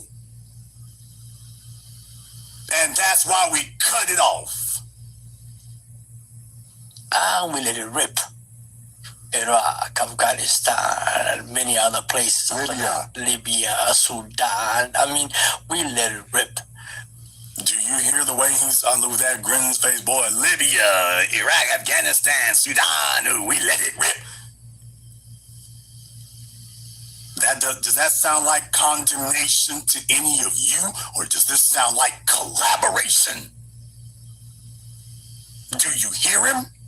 Does he sound like he's up? Those of us, when we name off those countries, we are spitting fire and brimstone. How about him? This is your damn soil over there they were bombing and shooting folk on. Does he sound like he's upset about it? No, he doesn't sound like he's upset, but let me show you an older video of why he should be having different emotions than what he's displaying at that time. And like I said, I never really followed history too often in my life. I really wasn't interested like that. Now I understand why it's important for us as Americans to know history so that when we meet these immigrants, we understand the mindset of what they're coming from and why they are the way that they are, and the fact that we can't believe that they think like we do, because they're not us. They don't have the same mindset. They don't have the same spirit, and they are lacking. They have a mentality and spirit of we had to struggle, and we had to fight for food. We had to fight for resources. We were warring with other clans of people of our own race, of our own culture. And this is what the Somalians came from. Again, this is not meant to be disrespectful. This is just to be truthful about what the Somalians endured in 1991, and why is this guy that you just saw on the video so calm, cool, and collected to not even really trip off of what his people just came from in 1991, because he's living off the hog. He was living off the hog, so he could look at his life as being successful because of how he was living present tense. And he didn't think about all the sufferings of his people in the early 90s. But let's look at what happened to remind us, especially Black Americans, what they went through and why we have got to understand we are not them.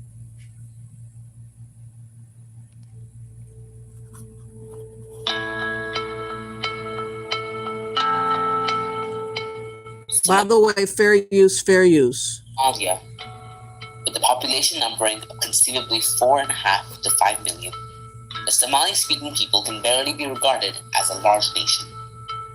Somalis form one of the largest single ethnic blocks in Africa, and though sparsely distributed on the ground, they live in unbroken occupation of great vastness of territory, covering almost 400,000 square miles in the Horn of the continental Africa facing Arabia.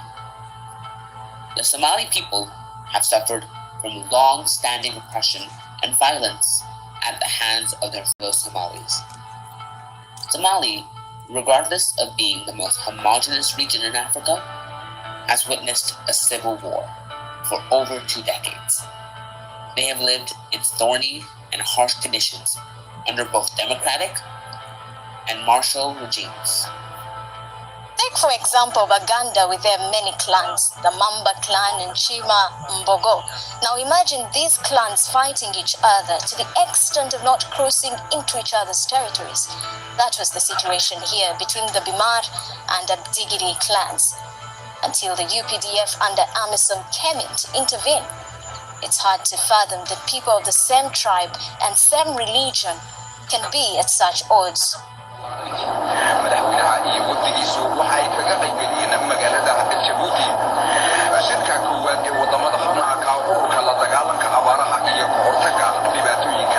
It all started in 1991 when the Somali dictator Mohammed Said Barre was forced to flee the country when the capital of Somalia, Mogadishu, was captured by rival clan militias.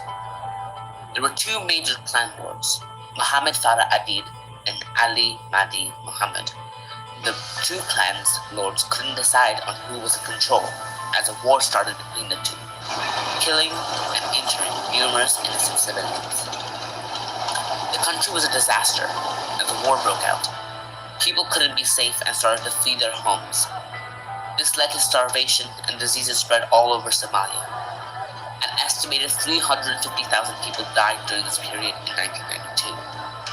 Today, there are 6 main clans in Somalia, along with numerous sub-clans still fighting to obtain government power, with little to no peace in sight.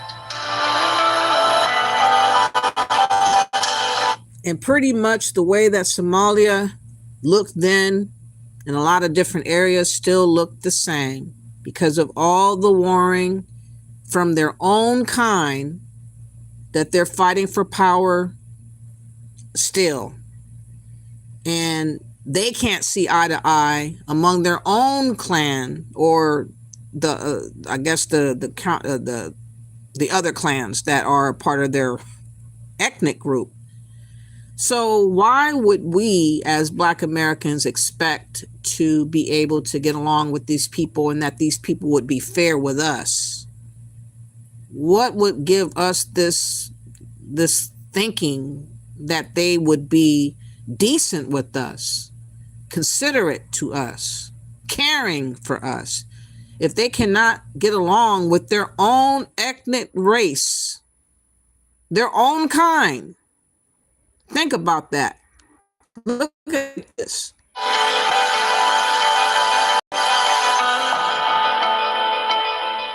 Due to the fact that no single opposition force was powerful enough to take over the position of government, the state had stopped functioning, which conduced to the end of medical services, food supply, and other water sanitation. The Somali people struggled to survive the widespread famine, mass starvation, and escalated violence. In the face of this severe crisis, the UN attempted to resolve the problem by mediating a ceasefire between Adid and Mohammed, but the efforts of the UN were proven vain due to the disastrous misjudgment of the actual problem at hand. The United Nations tried to intervene in order to alleviate the humanitarian disaster and restore peace in Somalia. The United Nations Operation in Somali 1, also known as UNOSOM 1, was created in order to oversee a ceasefire and ensure the safe delivery of humanitarian aid. Aid convoys and UN forces, however, they had heavily misjudged and underestimated the real problems in Somalia. They had originally entered Somalia thinking it was a problem of starvation and disease, but upon arrival, they found that the brewing tension between the rival clans had erupted into a brutal civil war. Despite the turmoil caused after the overthrow of President Said Barre, the UN continued its humanitarian efforts. By March 1991, they were engaged in the country fully.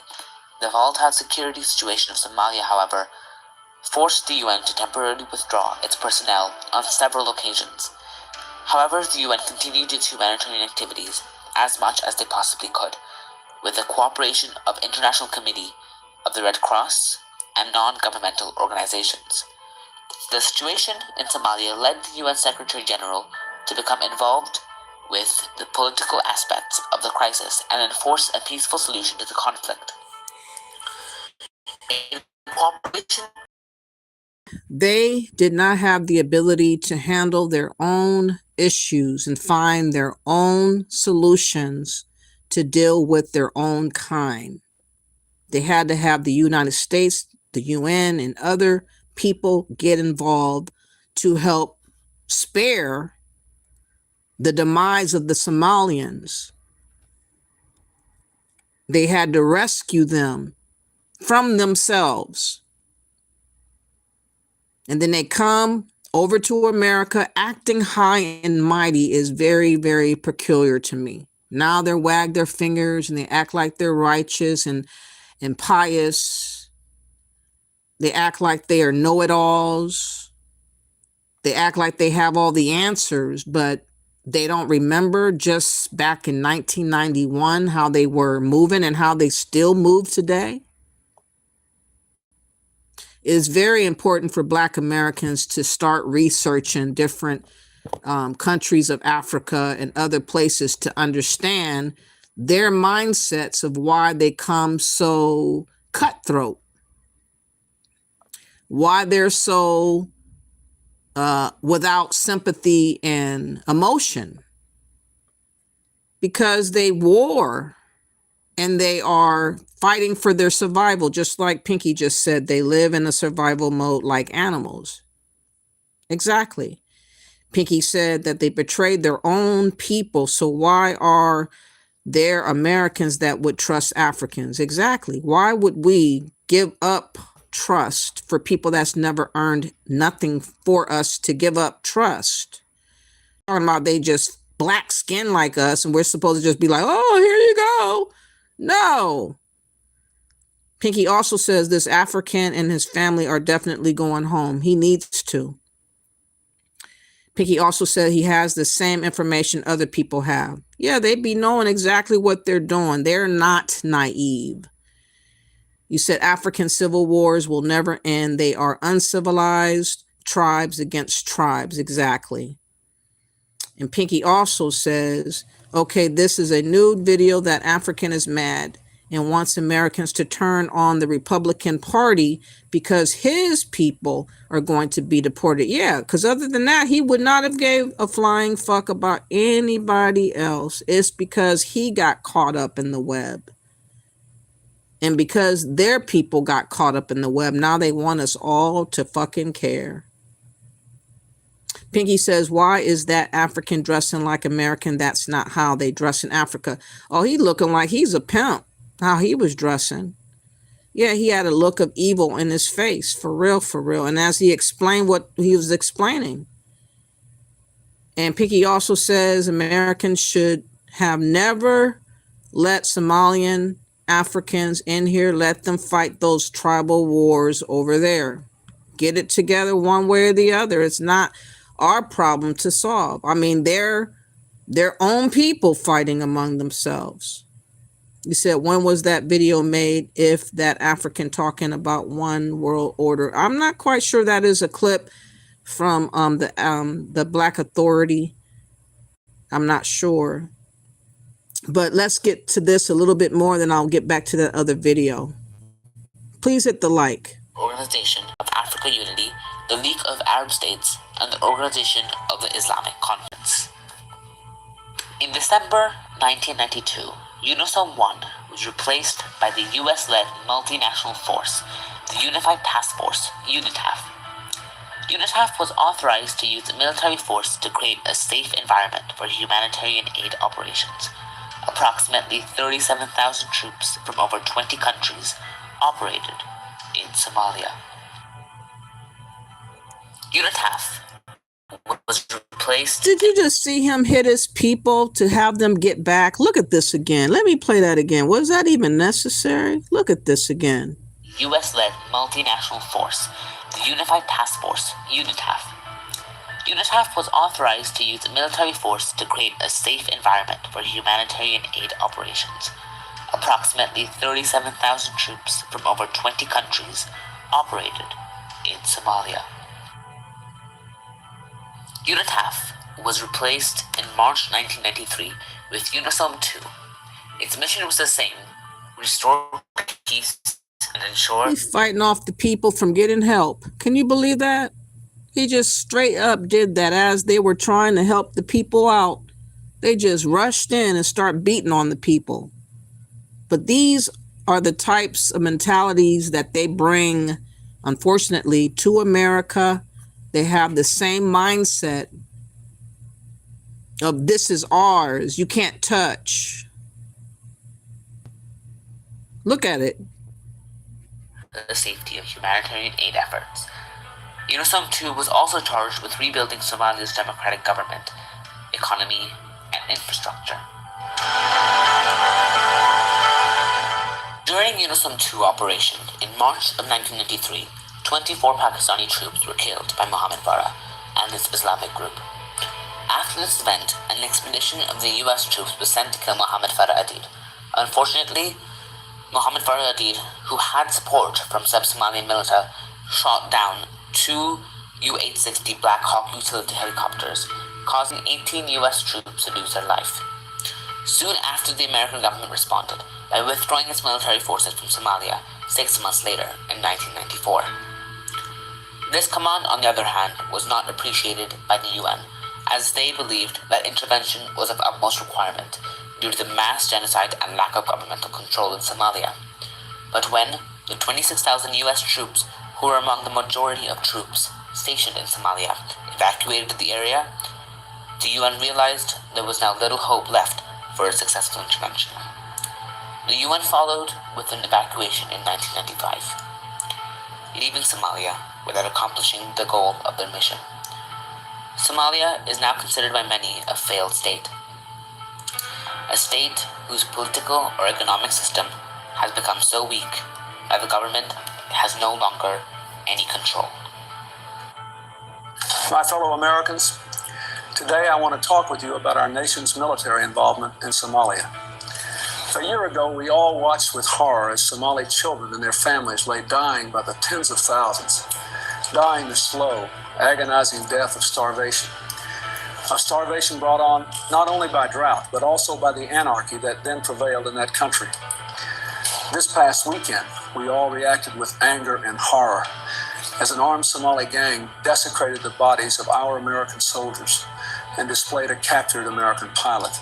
All of them soldiers who were taking part in an international effort to end the starvation of the Somali people themselves. These tragic events raise hard questions about our effort in Somalia. Why are we still there? What are we trying to accomplish? How did a humanitarian mission turn violent? And when will our people come home? The history of human rights violations against Somali citizens by their own government under the rule of Sidebar contributed to an overthrow that forced them to flee in 1991. The subsequent power vacuum led to the Somali civil war that continues to rage onto this day. For over 23 years, Somalia has been ravaged by human rights abuses, war crimes, and the lack of developed justice system to deal with these issues.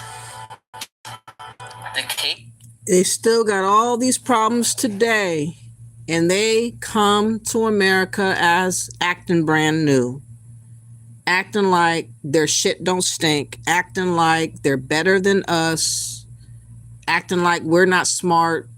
They have basically come off of the vapors of our sacrifices. One, in this country, they come off of the vapors of the immigration laws and protections and all of that. And they come over here acting brand new, like they never did nothing wrong, and they're just so high and mighty and holy. And this is the mentality that they have back when, and some of them still have that mentality today of cutthroat, and that they are somehow exempt from anything. That's why they're so shocked to be treated and talked about when they're brought out as scammers. But let's get back to this guy that's talking so nice and comfortable about what happened to his people, by the way, not other people, his people. But because he's living high off the hog, he is not batting an eye. He has no sadness to show, no anger, no pain, no nothing, because he's good. His people now are good. Those of us, when we name off those countries, we are spitting fire and brimstone. How about him? This is your damn soil over there they were bombing and shooting folk on. Does he sound like he's upset about it? Does he sound like he's unhappy, or does he sound like, yeah, man, damn Somalia, get me the hell up out of here? While you talking about your Pan-Africanism, does he sound like he's proud of Africa to any of you? Before somebody decides to try to be your tour guide through Africa and sell you a safari, by the way, does he sound like he's proud of Somalia to any of you? And we try to be everybody's guardian angel.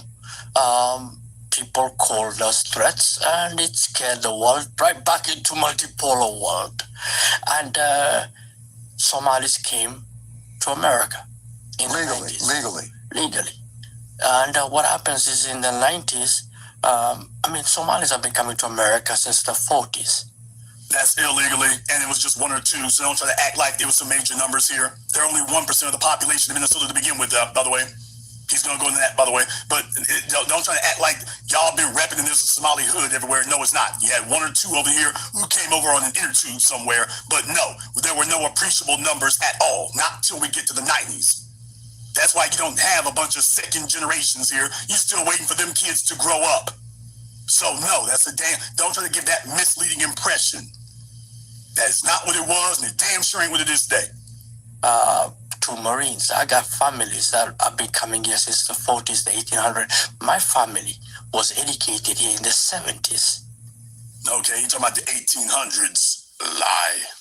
Folks, I'm just saying they start freestyling. They start freestyling their history and making things up since the 1800s. Sit your goofy ass down. University of Houston, University of Texas Southern University. I mean, Texas was where we went to get educated all the way down to the 80s. Okay, but folks, you know who else showed up around them times and whatnot? Barack Hussein Obama's daddy, Kamala Harris's kinfolk. People, remember, we opened those doors in the 60s.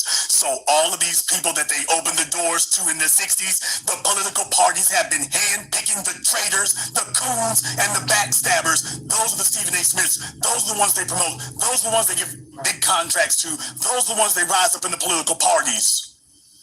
The folk that we opened the doors for in the 60s, they full grown now and have fully bought into the system. So that's why the names are all familiar. So it goes back to the same time frame, 1960s, early 1970s. All the folk we're having trouble out of, all of the backstabbing newcomers that we're having trouble out of, yeah, their people landed, or should I say plopped here, 1960s, 1970s. All the chronology lines up.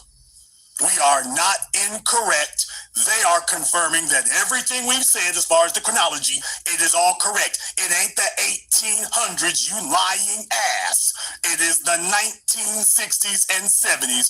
Right after we got the Civil Rights Act, they made sure they passed an Immigration Act. And then here they bring over the newcomers who are completely committed, not against the white supremacist government, but against the black population that was here.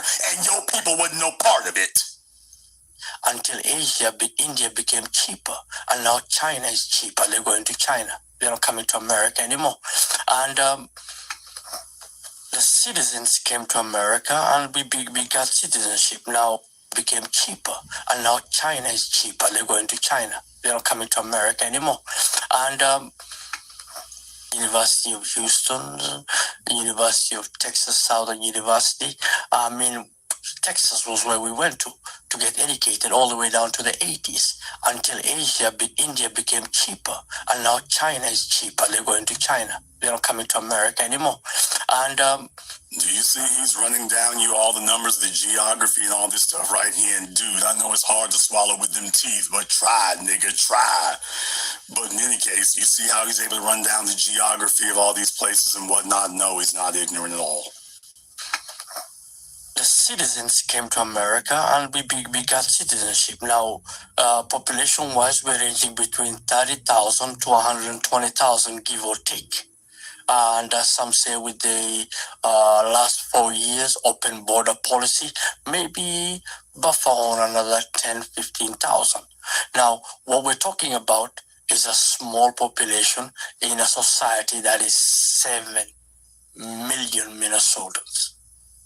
Talking about 80, 90,000, 100,000 people as a percentage of 7 million.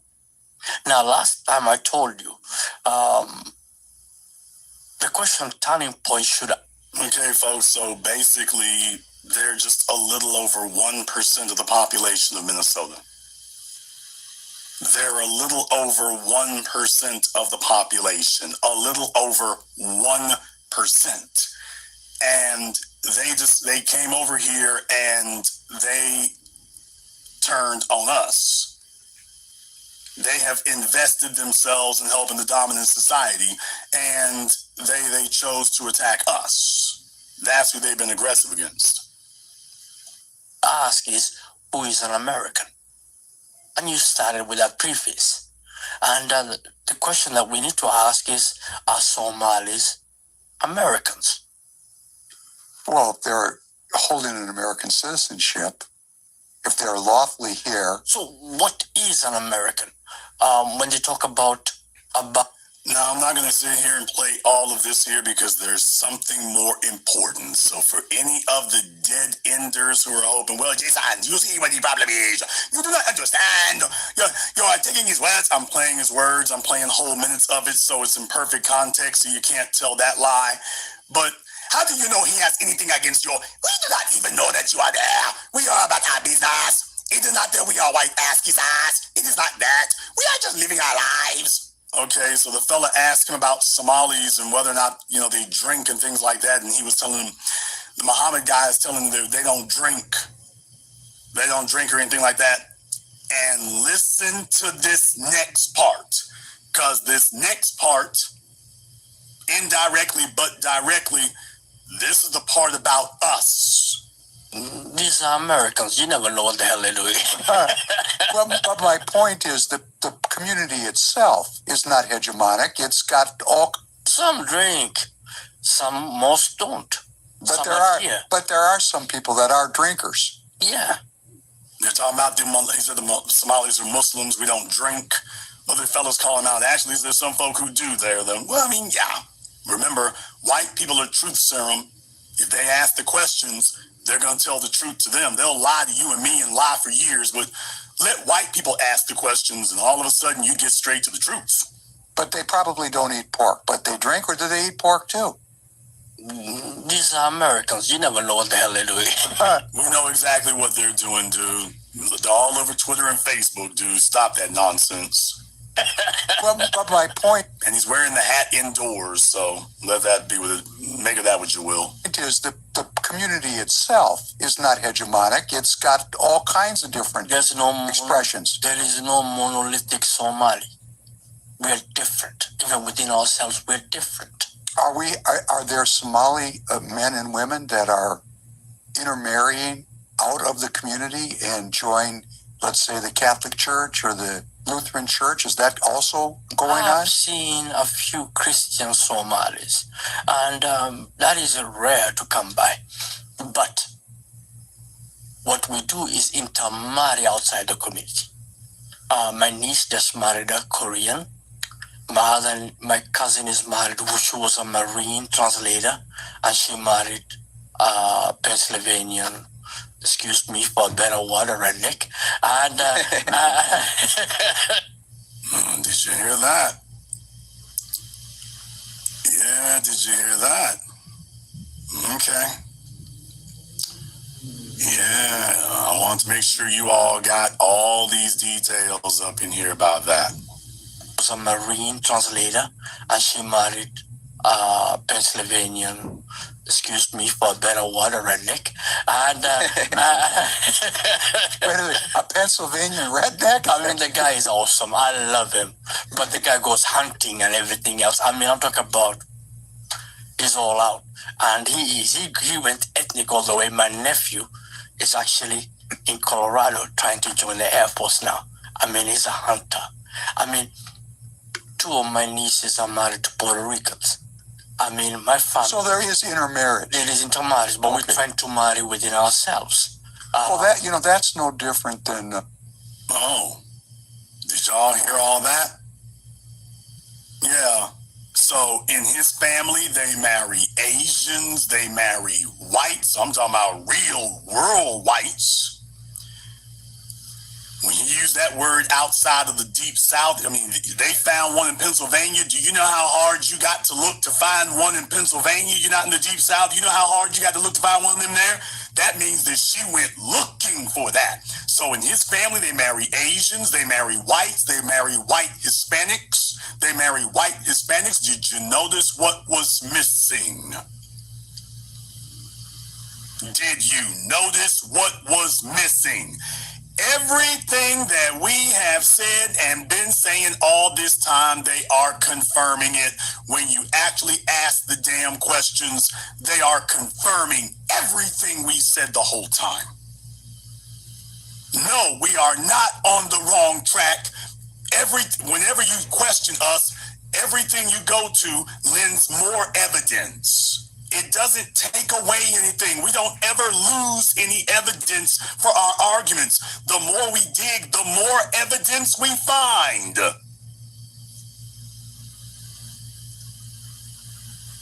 you think that they vote for Trump because they're not racist? No, they vote for Trump because he is.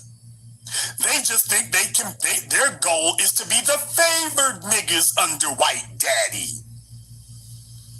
His racism is fine, just so long as he remembers who's, quote, really on his side. Wink, wink. Hey, white daddy. daddy. Don't forget who's really on your team now. Don't forget the bad and the evil, them niggas over there, and don't forget the good, us ass kissers over here. Don't forget us. Don't forget don't forget who you love, baby. Was a Marine translator, and she married Pennsylvania. I've seen a few Christian Somalis. Yes, I'm going to replay this again. That is rare to come by. But what we do is intermarry outside the community. My niece just married a Korean. My cousin is married, she was a Marine translator, and she married a Pennsylvanian, excuse me for a better word, a redneck. And so they're improving the race. A Pennsylvanian redneck? I mean, the guy is awesome. I love him. But the guy goes hunting and everything else. I mean, I'm talking about he's all out. And he went ethnic all the way. My nephew is actually in Colorado trying to join the Air Force now. I mean, he's a hunter. I mean, 2 of my nieces are married to Puerto Ricans. I mean, my family. So there is intermarriage. There is intermarriage, but we're trying to marry within ourselves. Well, that's no different than the Jewish community, because I was told from the time I can remember that I have to marry a Jewish woman. I have to. In fact, you don't know this, I never said this before. My parents, my father, because I come from a very religious background, said, if you don't marry a Jewish person, you're going to get excommunicated. We're going to throw you out of the clan, so to speak. Well, now, that was a bonus feature now, wasn't it? Well, that sure does explain a lot of things.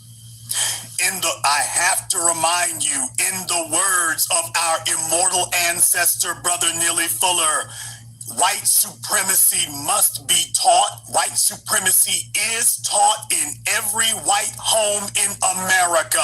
It is taught everywhere. They don't just end up there by accident. It is taught in the home. It is demanded in the home. It is ordered by punishment and possibly pain of death in the home. It couldn't be so uniform everywhere you go if it wasn't taught in the home. White kids don't just stumble into white supremacy. They have to be indoctrinated and mandated into it. It is not a naturally occurring organism, contrary to what the fool Fuentes or Tucker the Sucker Carlson would tell you. No, it has to be taught. It is a religion. And if you even look like you're going to go against the religion, you get smacked and slapped back in line. Yes, you get threatened.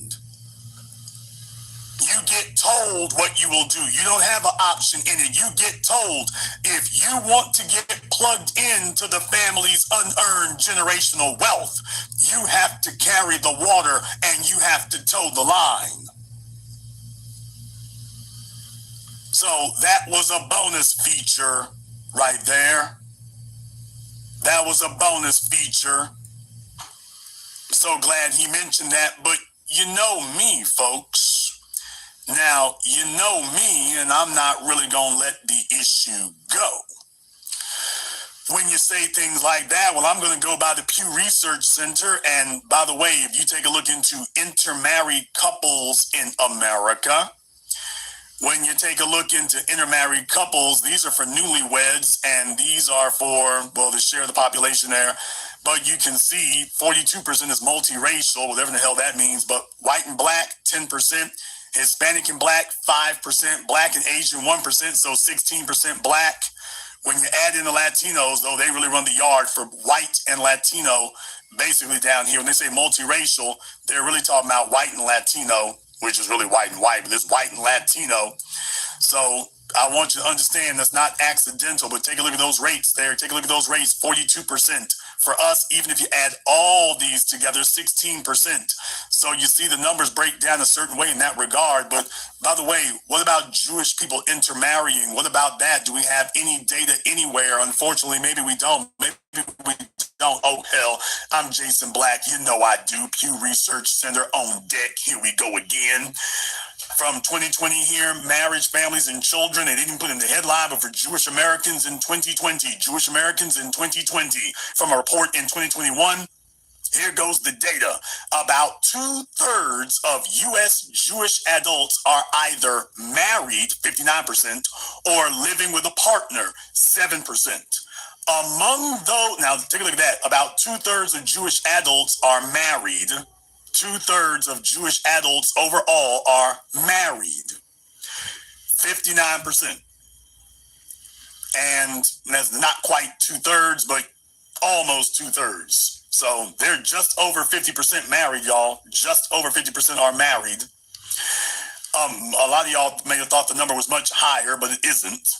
Among those who are married, many have spouses who are not Jewish. Fully 42% of all, 42% of all currently married Jewish respondents indicate that they have a non-Jewish spouse. Let me fast forward this. This is not the part that I really want to go over. Let me get back. So yeah, the Somali cat here, yeah, he didn't end up with the Republicans by accident. He went looking for them. He's perfectly comfortable with white supremacy. Perfectly comfortable with it. And all he asks is that Trump just remember who his real friends are. And that reminds me. That does remind me. Yeah, where is that? Yeah, this guy, Fiki. That's his name, Fiki. Yeah, Salman Fiki here. Yeah, by the way, hey, Salman, now that you have had your ass broken by White Daddy, you've been humiliated in front of the world. So glad to see that you've had a day of reckoning here. And certainly now, did you learn anything from your experience? Did you learn anything from this? Do you have any regrets about who you voted for? As a garbage. Do you regret your vote for President Trump? No, I don't regret my vote. Nigga, please. Oh, you thought it was going to be something different? You didn't think that was going to be his answer. You thought that he was done buck dancing. You thought he was done samboing, Somali samboing. You thought he learned his lesson, people? Is that what you thought? You thought he turned over a new leaf? No, people, they don't mind white supremacy. They don't mind it. They don't. They don't. And that's what I wanted to show. I'm not going to show the whole entire thing, but the thing that I wanted y'all to understand is that they definitely are down with Republicans or racist people that would, be harsh to other groups of people, so long as it doesn't include them. If it exempts them, they're good. They'll rock and ride the wave of that until you can't no more. And now that they have been given their wake-up call, now they want to pretend that they are black and pretend that they are so out of sorts about racism and all. It's not the truth. It is just not the truth. Now, before I go, I thought that it would be good to catch y'all up on the latest with Ilhan Omar, latest interview that she did, to see if there's anything new that she's talking on. I did not first look at the video because I wanted to watch it with you guys at the same time and get a reaction that I could give. If you have not yet, please hit the like button. Let me see, where did it go? We're just keeping it 100% that, these people that come to America are down only for their own clan, their own tribe, their own group. They could care less about us as a collective. They only want us to be useful fools for them. And this is why the delineation is the best thing ever that we kind of like got on about 7 years ago. And right now is the best time to have this mentality of being concerned about your own group only, because all these different changes and things that are happening affecting so many other groups is not our problem. And we should carry on about that mindset as we move forward. We should not be the bodies for other groups of people. We should not be the sacrifice for other groups of people. We should not dare put ourselves in harm's way. They got to deal with their own issue as a collective. And, you know, this is just showcasing why that is. They don't, you know, come to better other groups of people but themselves. And we need to concern ourselves about our own group. And that's the problem that we've been having for a very, very long time, not caring enough about our group and concerning ourselves with everybody else but our group. We care about everybody else's rights but our own group. And look at us now. Look at us as a collective, how we have totally abandoned our own group of people to appease others, to get tapped and patted on the back, to try to be accepted by these other groups, to get smiles and conversations from other groups. You guys should go on different platforms and just listen to some of these people that hop on platforms trying to get the likeness from Africans and other people to be approved and accepted. It's just so bizarre. You know, you got to stand in your own skin and represent yourself and have your own dignity within yourself like everybody else does. We seem to, like, for some reason, break down and want to love on everybody that do not give a damn about you. It is so embarrassing to watch different men do it. Like, you think that men would have their own self-worth and pride about themselves. But no, they don't. Let me see what you're saying before I continue.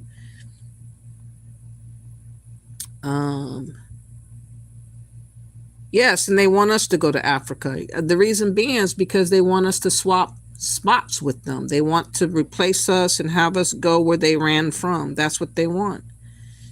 Pinky says protection from the whites, for the whites. Yeah, they want the protection.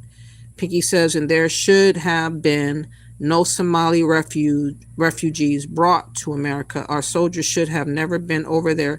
Yeah, 17 or 18 lost their lives dealing with trying to bring peace there in Somalia in the early 90s. Think about, we somehow have to involve ourselves and sacrifice ourselves because they can't get it together. Their own people can't get it together. And they're over here now high and mighty, wagging their fingers and acting like their shit don't stink and they never would do some of the things that Trump's talking about. But you go back over to their home country and they surely would do a lot worse. Like, come on, give us a break. You said they should still be there fighting, not here safe in America. Something's got to give. Like, they got their own land and their own resources. Y'all can't figure it out among yourselves. I don't know what to tell y'all. Why does the world have to be involved to save themselves from themselves? And then bring them over here so that they can talk shit to Americans about what we got going on. Make that make sense. You guys can't fix what you got going on in your home country. All you immigrants, all of y'all have the same predicament. You can't fix what's going on in your own country. You can't feed all your people. You can't provide opportunities and jobs. You can't fix your sewer systems or your sewer situation, your infrastructure. You don't have police that's adequate. You don't have hospitals that's adequate. You don't have anything going on adequate. But you can bring your asses over here to what's been set up, people that have been sacrificed, mainly our people, And then y'all come over here willy-nilly, free and clear of all the stuff that you can't fix, and fix your mouth to say, look at those Black Americans. Woe is their situation, while forgetting about your own. That's the part that I cannot get over. That's why I be telling y'all about yourselves lately, because y'all should not be talking shit about us, because you ain't fixed your shit over there. And until y'all do, you're not going to garner respect from us. You're not going to garner respect from us. Sorry. Because we did the sacrifice. Now it's your turn to do it.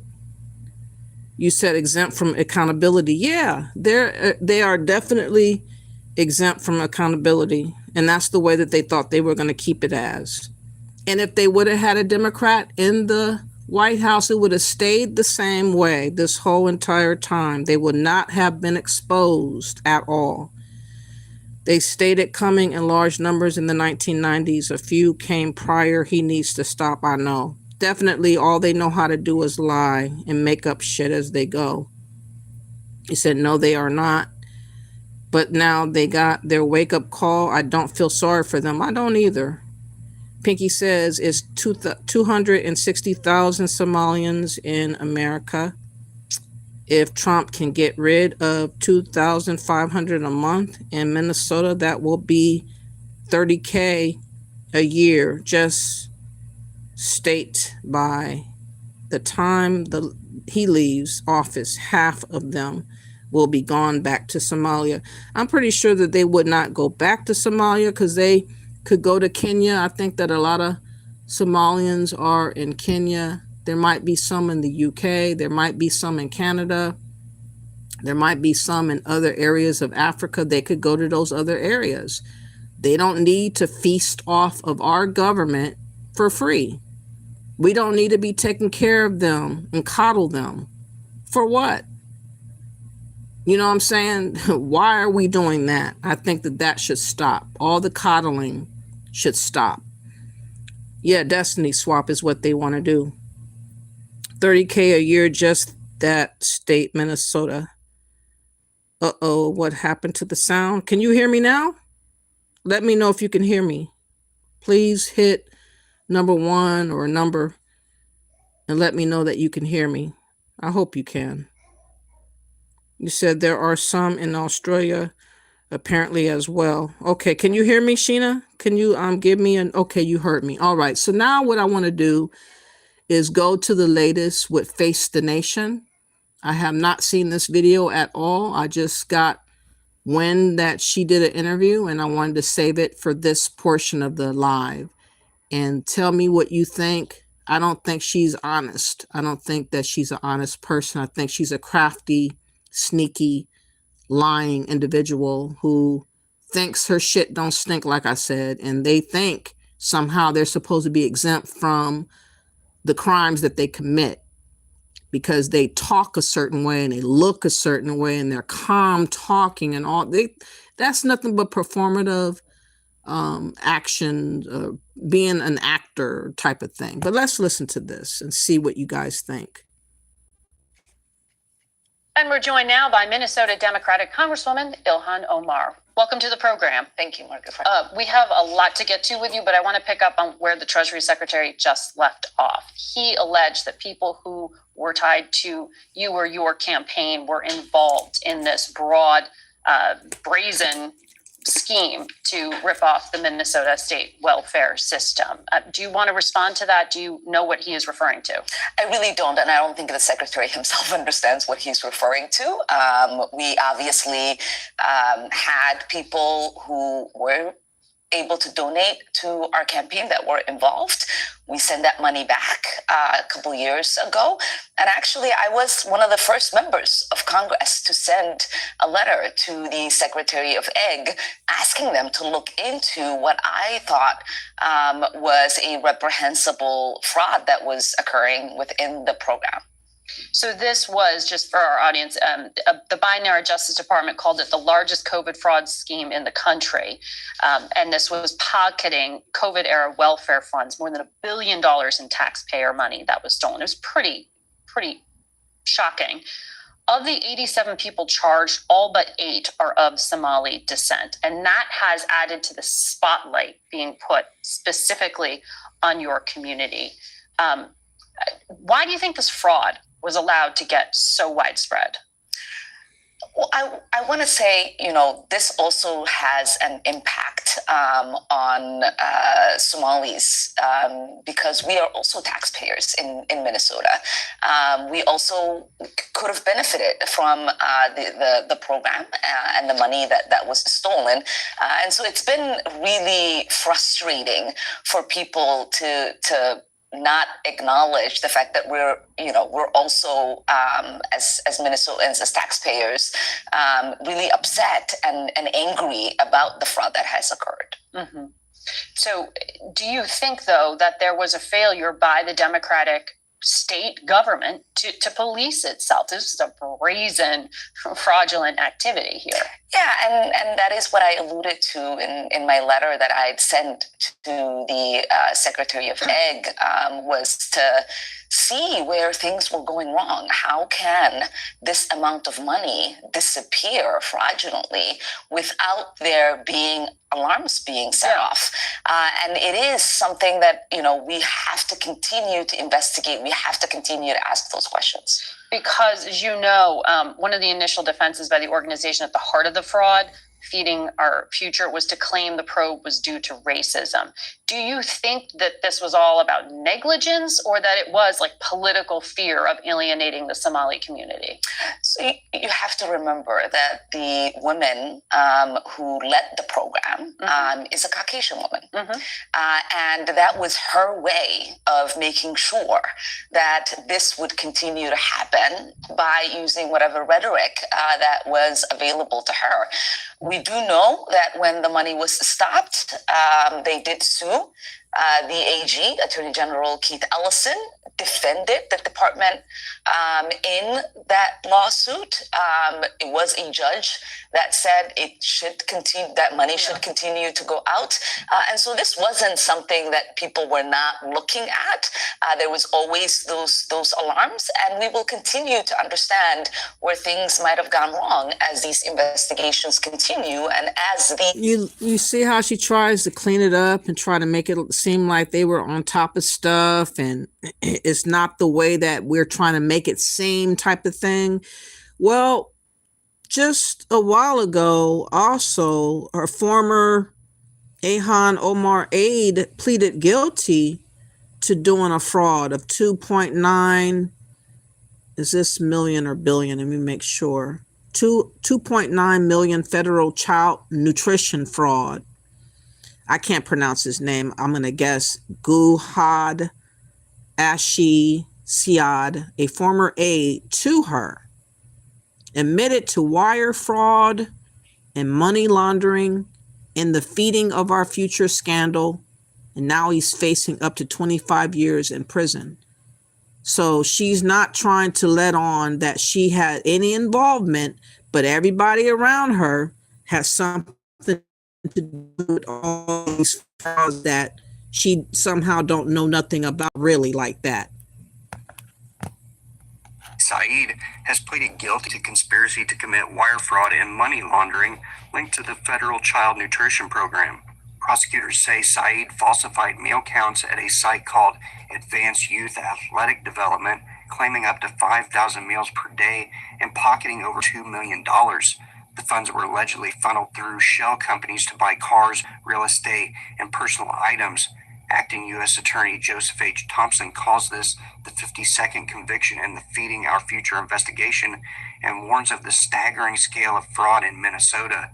Saeed now faces up to 25 years in prison.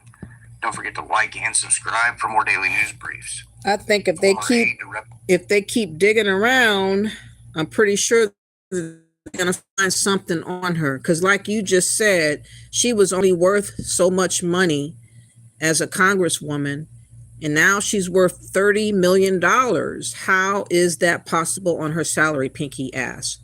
I know. How could that be? You said they probably are an immigrant. I bet you. You said, I wonder if someone is reporting the live. Oh, you couldn't hear it before? I can't believe a woman who married her brother. Oh yeah, let me show that video while I'm thinking about it. Yeah, there was paperwork on the fact that she signed a marriage certificate or whatever, or application for her to be marrying her blood brother. So these people they would go through great lengths to be able to get over however they need to. They have no morals. They have no concern or consideration. But I think that if she really did this, that she should lose her citizenship, because it was a fraud. If you obtain so-called citizenship fraudulently, can't you get that revoked? Shouldn't you get that revoked? I think so. It's confirmed. Ilhan Omar married her brother per marital records. Trump says she needs to be thrown out of the USA. I actually have that clip as well when he was on Air Force One. And let me move myself over so you can see this better. Now, it is very hard to read this, but I'm going to take what they say as fact that this is real. But because I can barely make out any of the names on there. But this is what the document is, showing that she actually married her brother, folks. It's no longer speculation according to this. Now, let's see if I can make this even bigger. All right. So, and I may have to move myself completely off, but I'll just move it around. Okay, so it says Ahmed Noor Saeed Elmi, and I'm looking then Ilhan Abdullah Omar. So this is the marriage license, and I guess that is her brother Ahmed up there. So there we go. In Minnesota, you can see Minnesota there, where she married her brother. This is wild, wild. But let's get back into this, because I want to show you what else Trump had to say. Again, if they have that application, and that's what she did, and that's how you got your brother over there to become a citizen, you should lose your citizenship. Because if they find anything that is erroneous, that is fraudulent, I think that is one of the criterias in losing the citizenship. And I'm not going to say that because she did the process, that she deserves to keep that citizenship if it is indeed fraudulent. That is setting a bad example if we allow her to keep her citizenship for others to do the same damn thing. We have to make examples out of people that take advantage of our system. That's just the way I feel. And I'm sure anyone with half a brain, that's especially a real American, not one that just got a citizenship somehow. You're not really an American if you got the citizenship somehow. You Johnny come lately. You're not a real American. You have to be born and bred here for generations to be really an American, in my opinion. That's how I feel. So let me see. Oh, you said there was glitching on your end? Oh, I hope not. These are the kind of things that happen when you bring over economic refugees. You said, I agree. They both need to go. Yes, they all need to go. Yes, they do. You said, I can't believe a woman would marry her brother. That's what I'm saying. They are cutthroat.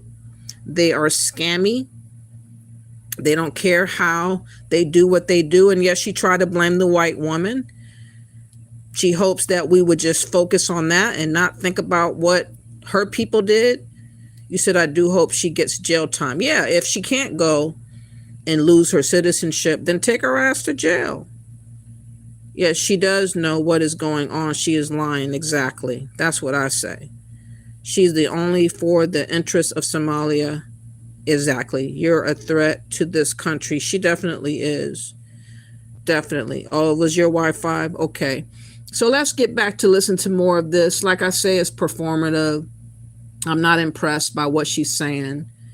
And she's not really being hemmed up like a real interviewer would do. She kind of like asked her, do you want to answer these questions type of thing. She's being very careful in how she handles her. And that wouldn't be the case for other people. especially real Americans. They would just hammer you with questions and all in your face with accusations and everything else. They're being way too polite to her. AG, Attorney General Keith Ellison, defended the department in that lawsuit. It was a judge that said it should continue, that money should continue to go out. And so this wasn't something that people were not looking at. There was always those alarms, and we will continue to understand where things might have gone wrong as these investigations continue and as these fraudsters are prosecuted and sent to jail. Well, it's going to have impact for your community because we've already heard that the head of Medicare and Medicaid say they're going to have a new policy that applies to Minnesota. You heard the Treasury Secretary say they're investigating. But there's another thread here because House Republicans and the Treasury Secretary just now talked about a link to terrorism, a possible link. He said they're just now beginning to look into it. How confident are you that that's a false claim? I'm pretty confident at the moment because there are people who have been prosecuted and who have been sentenced. If there was a linkage in that the money that they had stolen going to terrorism, then that is a failure of the FBI and our court system in not figuring that out and basically charging them with these charges.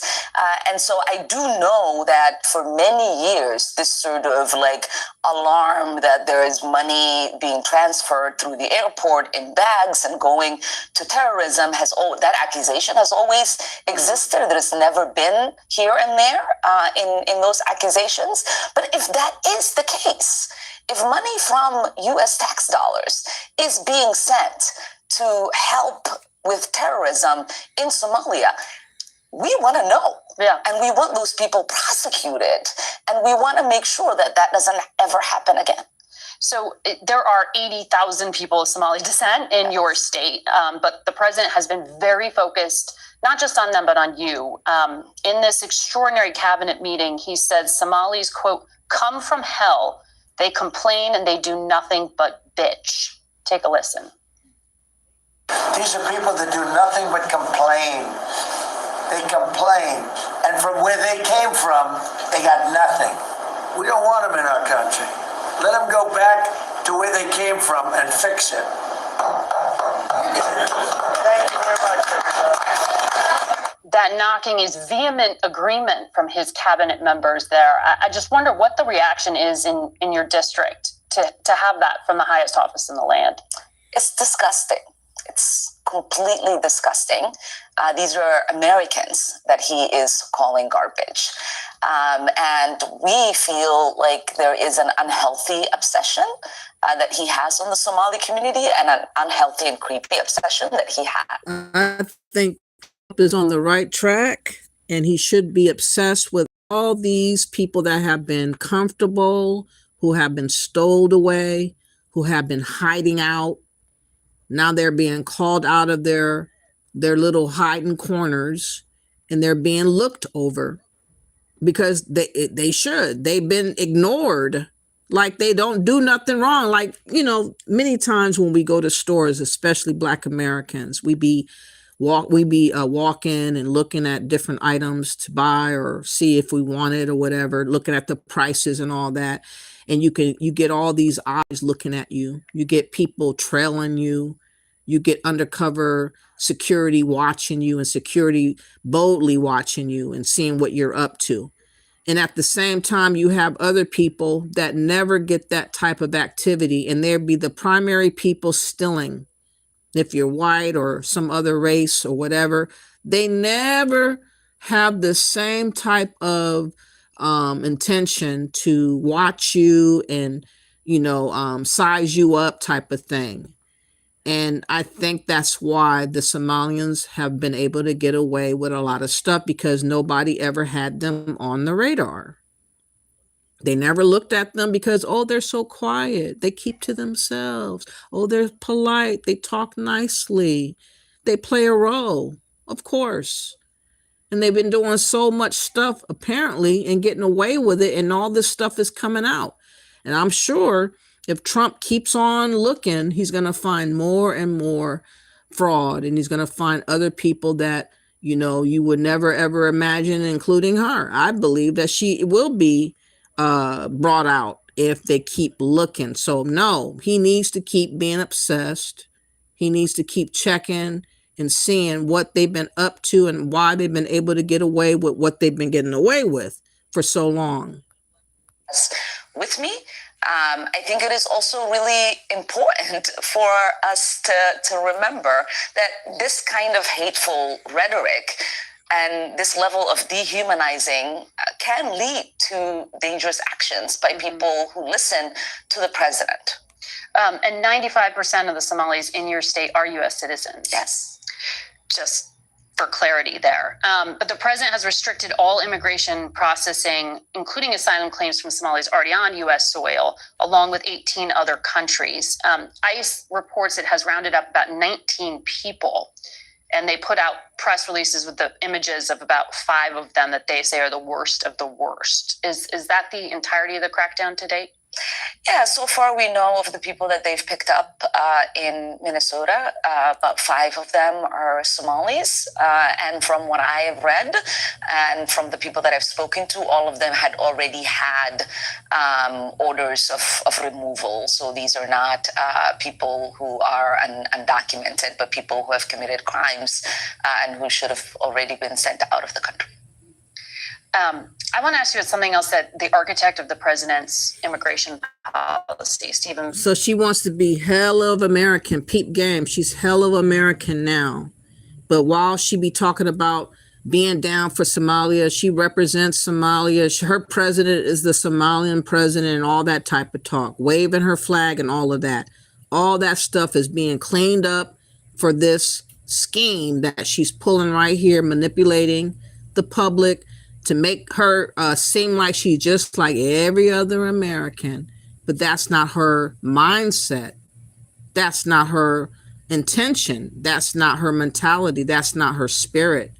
She can play all she wants, but she's not ever, in my mind, ever going to be an American. Because if you weren't of the soil for generations and you don't have no other allegiance like I don't, in my mind, you're not a real American. If you have another home that you call home, another flag that you can raise up and wave, you're not as American as I am. I'm sorry. I only know America. I only have the American flag. I'm the true American.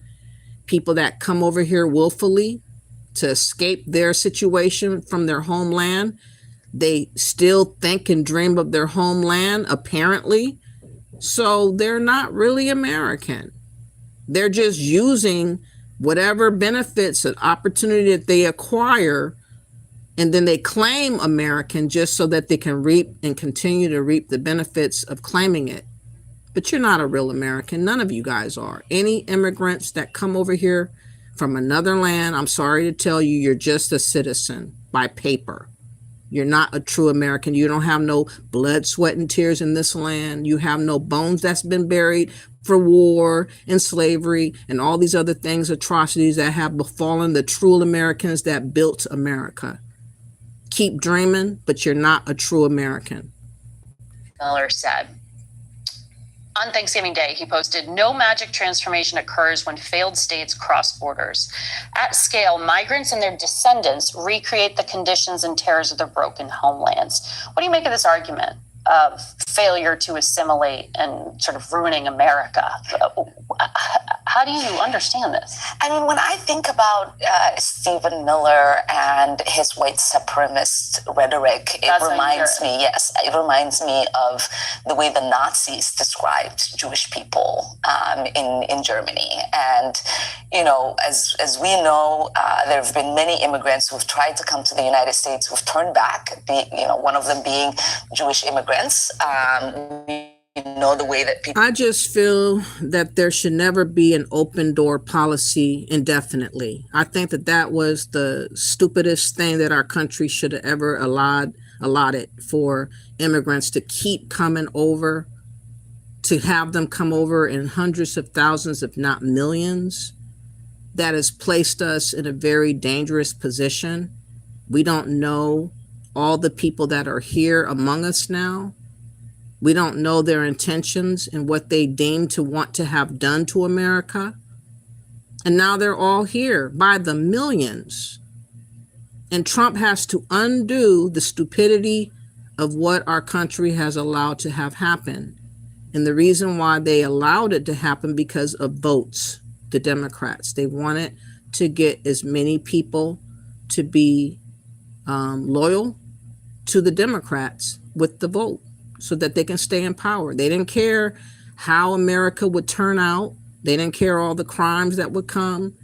They didn't care about all the plots or ploys to destroy or mass unaliving individuals with people that are Islamic extremists or other people that just want to go out like martyrs and all this other type of crap that they can be like over here. They just wanted the numbers so that they can secure power. And now look at us. Now we are so many unknowns and question marks and so many different types of people from all over the world that are here. And we don't know who's going to do what next. And Trump has to get ahead of this to get as many people out that may pose a threat to us. And it may seem a little bit not favorable to some people, but the extreme would be to have these people that come over here take over our country. I don't want to see America a third world country. I'm sorry. I don't care. People were described who were coming from Ireland, Irish immigrants. We know the way in which people were described back then when they were Italian immigrants. And to me, we're yes. You don't know how they were described back when you weren't here. This is what bothers me. None of these people know what happened to the Italians, what happened to the Irish, what happened to the Black Americans, what happened to any of us because they weren't here. They can read something, but they try to act like they've been here all along and they weren't here. But she's trying to play into, oh yeah, we know all that. We know the history. We're just the same as you. You're not the same as us though. Stop it. Of course, ethnically Somali, we are in this country as Americans. Yeah. We are citizens. We are productive part of this nation, and we will continue to be. Congresswoman Omar, thank you for your time today. She's performative. I'll give her that. She's not believable ever in my mind. Anytime I've heard her speak, I never really believed it. Just like I don't believe Jasmine Crockett. I don't believe that other woman that's always talking. What's her name? Is she Mexican or what is she? Damn, I can't remember her name right now. But they're all performative. They're all performative. I think there's one more video I had in mind to show. But yeah, this is why we have to just be who we are. As Americans, we cannot care more for other people than ourselves. Oh yeah, here's the video I want to show to close with. This is what's his name?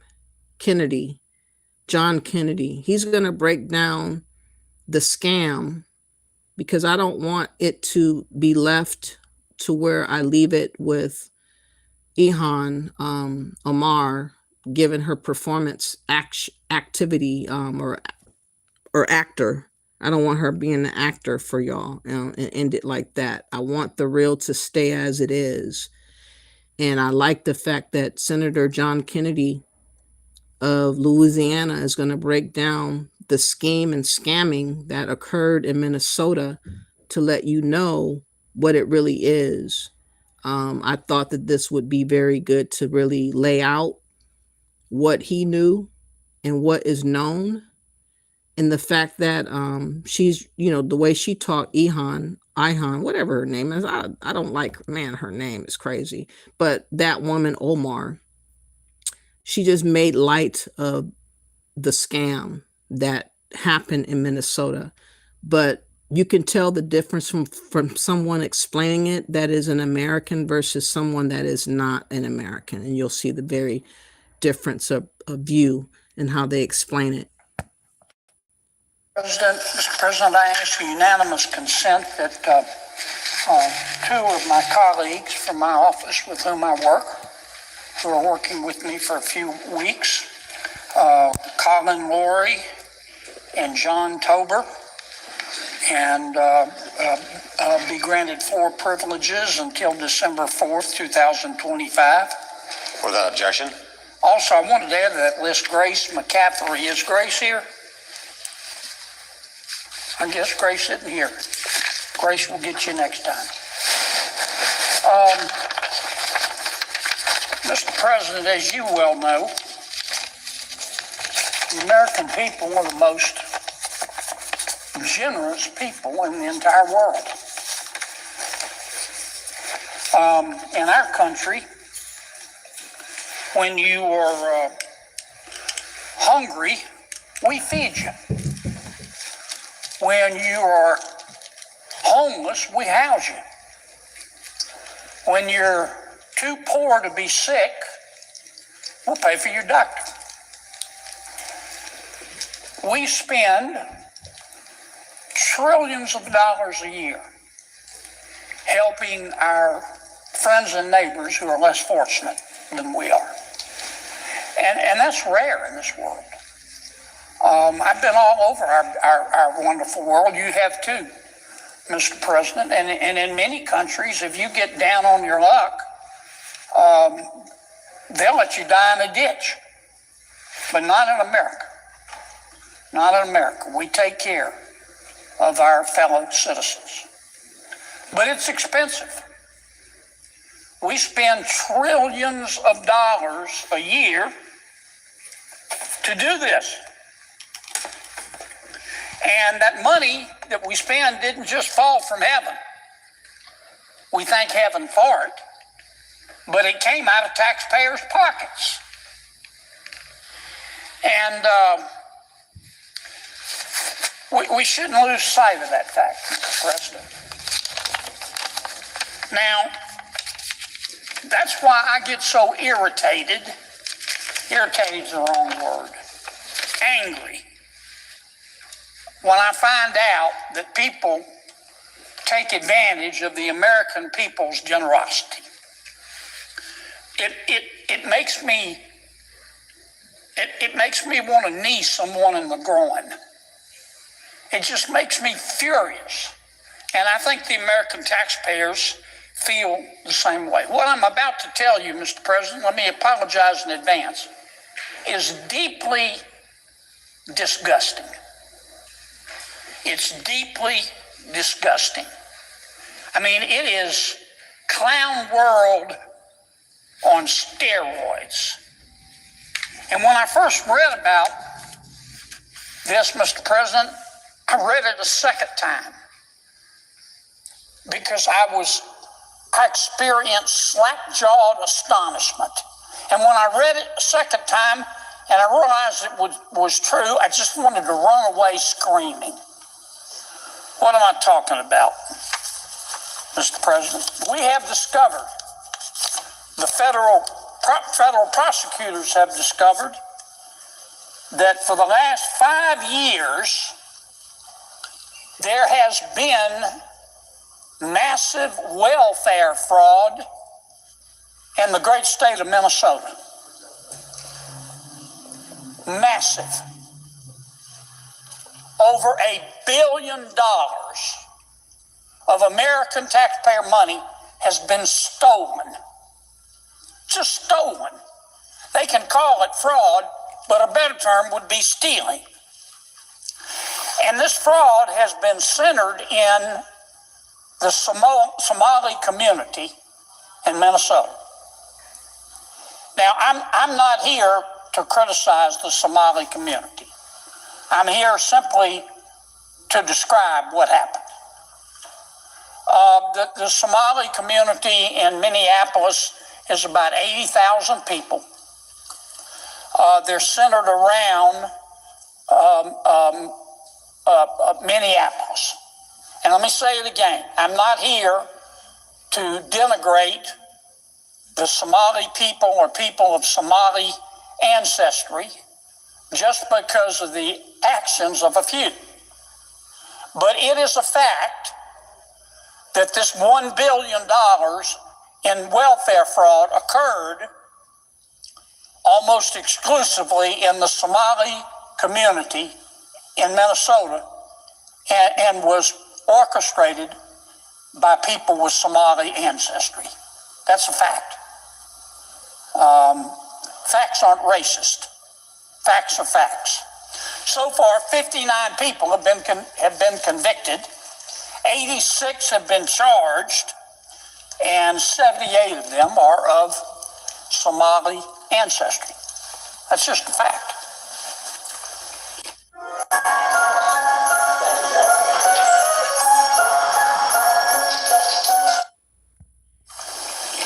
Now,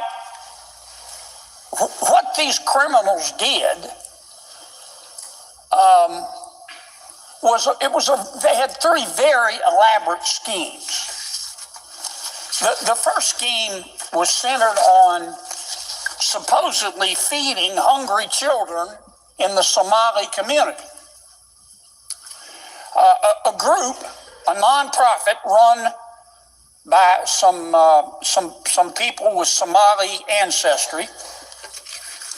The name of the nonprofit was called Feeding Our Future. Feeding Our Future. Feeding Our Future went to the welfare authorities in the state of Minnesota, which of course was administering federal taxpayer money, and they said, "Look, Feeding Our Children said, Feeding Our Future said, we want to feed hungry children in the Somali community." And the welfare people and state government in Minnesota gave them the money to do that. It started out very small. But the idea was that Feeding the Future, the Somali nonprofit organization, would take this federal taxpayer money, American taxpayer money, and go to businesses, most of which were Somali businesses in the Somali community, and set up feeding sites where they supposedly would take children to get a hot meal.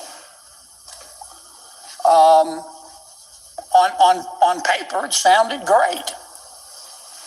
As I say, it started out very, very small, just a few $1 million. But eventually, it got bigger and bigger and bigger. And more businesses in the Somali community signed up to be feeding sites. And Feeding Our Future, the Somali nonprofit, kept going back to the Social Services Department in Minnesota saying, we need more money, we need more money. And at the height of the fraud, they were spending about $100 million a year. Not over the lifetime of the program, $100 million a year. There's just one problem. There were no hungry children. There were hungry children. They just weren't getting any of the money. And the businesses, many of which were Somali owned, which were getting some money to feed the children from Feeding Our Future, the nonprofit that was quarterbacking this whole thing, they weren't giving any of the money to hungry children. They were spending it. These businesses were spending it on yachts and vacations and jewelry and furniture for their home. That was scheme number one. But it got worse. The second scheme was supposedly to help people who are homeless. Remember, I said in America, when you're homeless, we'll house you. Well, that's what they were trying to do in Minnesota. A nonprofit was set up, again run by someone of Somali ancestry. And this nonprofit went to a bunch of providers who supposedly were going to provide housing. And they told the welfare authorities in Minnesota that they needed millions of dollars to house people who were homeless. And once again, the program started out small. When they started it in 2020, these crooks started it in 2020. They said, we only need $2.6 million. But then in 2021, they said we need $21 million. How is it possible that people can just demand to get like a blanket check to have towards whatever you desire?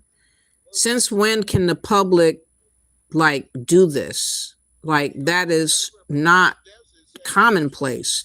Most times you got to go to the office of whatever is having these grants or having this money from the government that is allotted to you, and you have to go through checks to be approved for this money from the government. You don't just casually call in or email somebody talking about we need to up the money.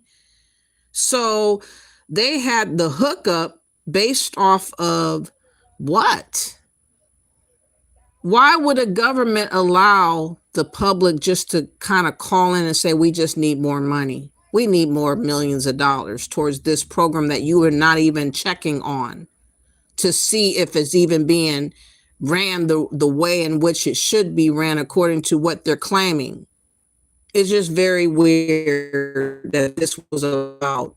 And in the following years, they said we need $42 million the next year, then $74 million to feed, or rather to house the homeless, then $104 million a year.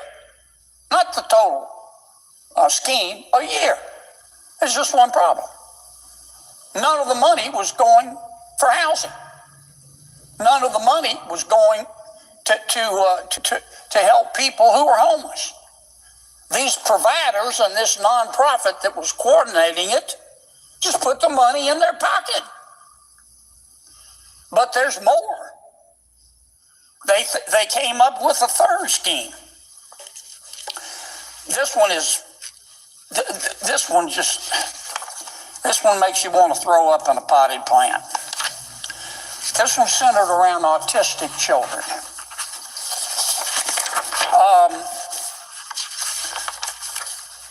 Once again,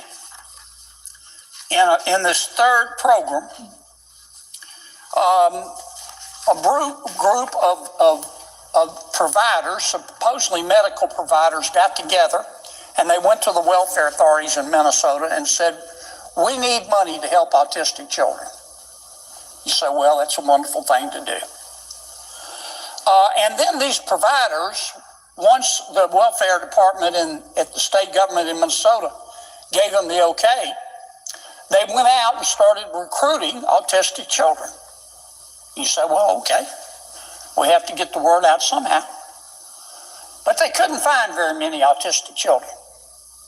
So they started going to parents in the Somali community and saying, can we call your child autistic? Can we certify that your child is autistic? If you'll let us do that, we'll pay. Again, the scams never ceased. So now they found another loophole. Let's pretend that our kids has autism. The first one was, let's pretend we're feeding children or feeding the neighborhood or the people. Let's pretend this, let's pretend that. Let's pretend and run it into the millions until the billions and run it and run it and run it. I just don't understand. Our community, though, the Black community, can't just casually call into the government and ask for millions of dollars towards feeding. We have never had that ability to do. How in God's green earth can immigrants that are barely here 30 something years be allowed to carry on like that? Why would they give them that type of power to do? This right here is just so sickening to me, that they just gave them open opportunities to play on our government, to play on tax dollars that they ain't earned or deserved. I mean, this is really, can vets call in and say that we need help for housing? There's so many homeless vets all over the place. A lot of them are mental because of what they went through during war. Can they get together and call in the government to be housed for their conditions of PSTSD or whatever it's called? No. But you're going to let random immigrants that barely got here less than 50 years ago be able to get all this types of money for a damn vote. You a bribe. Anywhere from $400 to $1,500 a child. Now, once again, the program, it didn't start big. These were sophisticated crooks. And its leader was a woman by the name of Asha Farban Hassan. She was also in, by the way, on the feeding of the children scam as well. And as best we can tell, they approach parents only in the Somali community. Once again, they couldn't find enough autistic children, so they bribed the many parents in the community, gave them money to certify that their children were autistic. In the first year, they were clever. They only asked for $3 million. The second year, in 2019, they asked for $54 million. Then in 2020, they went up to $77 million. And then in 2021, they really got greedy. They went to $183 million. And in 22, $280 million. And in 2023, $400 million. All total. $400 million based off of a lie.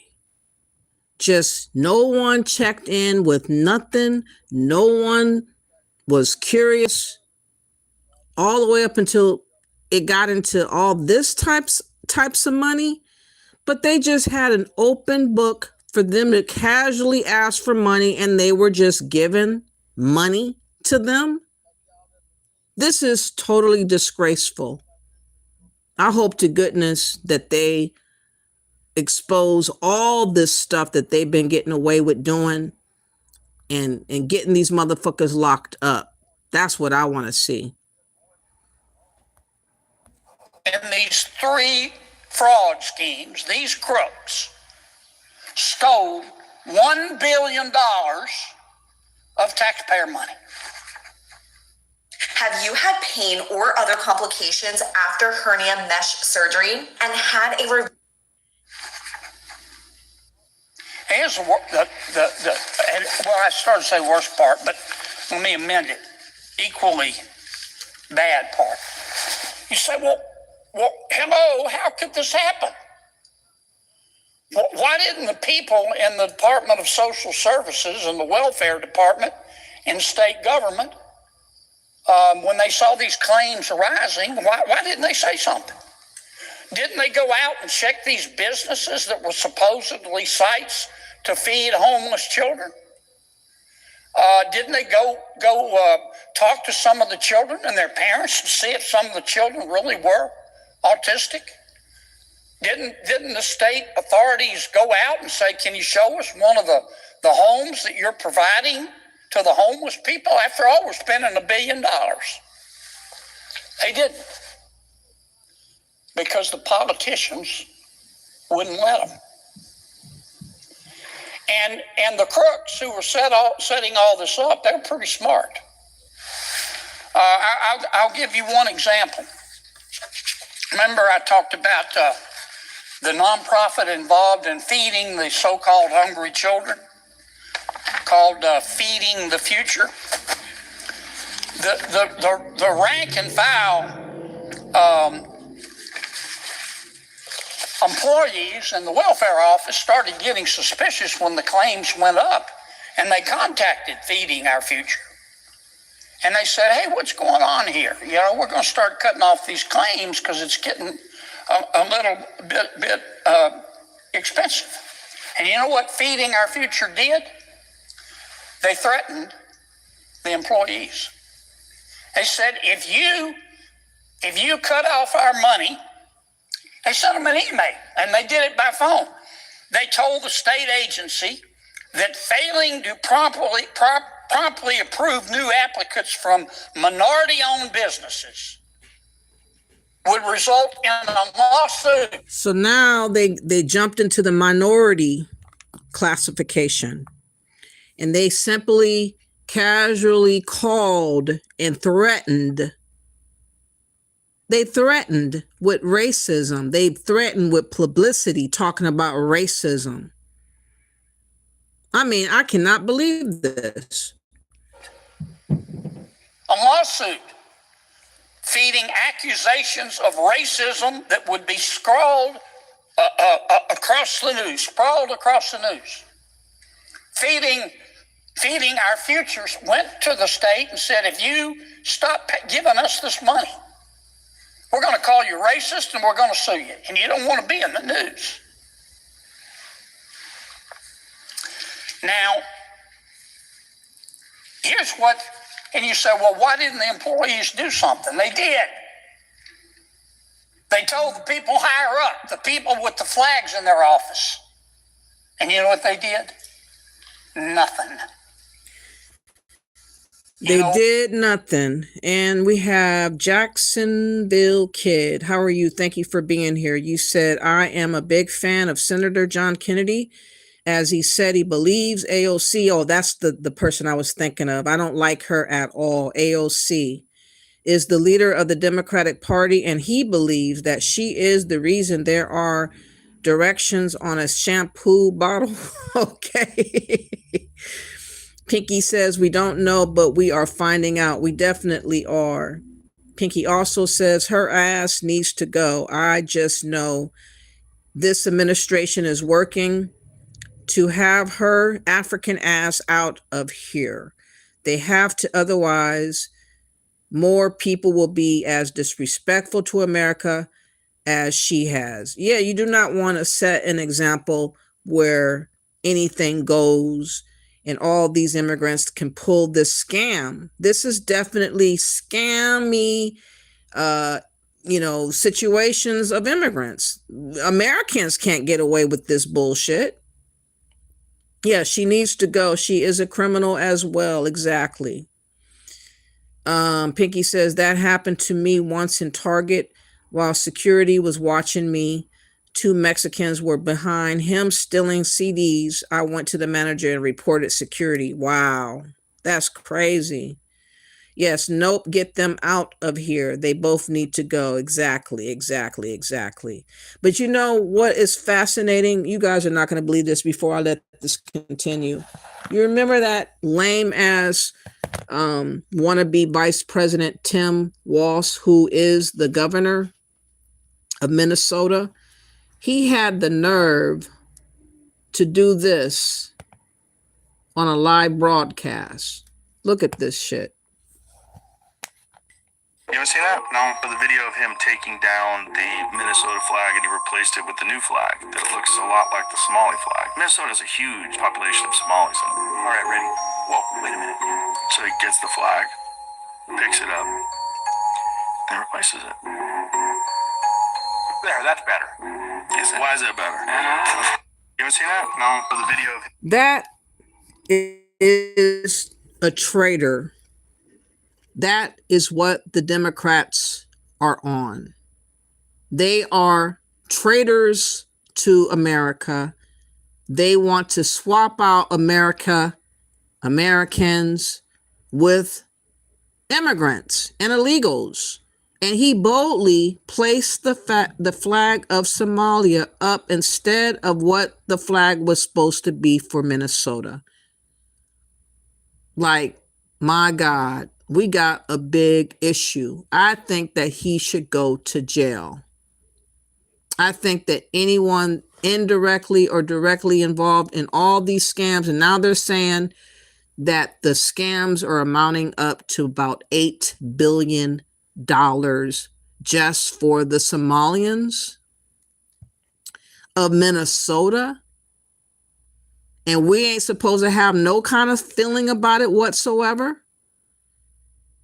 This is unbelievable. I cannot believe that I am hearing and seeing this mess. I am so angered by the stupidity of our so-called leaders.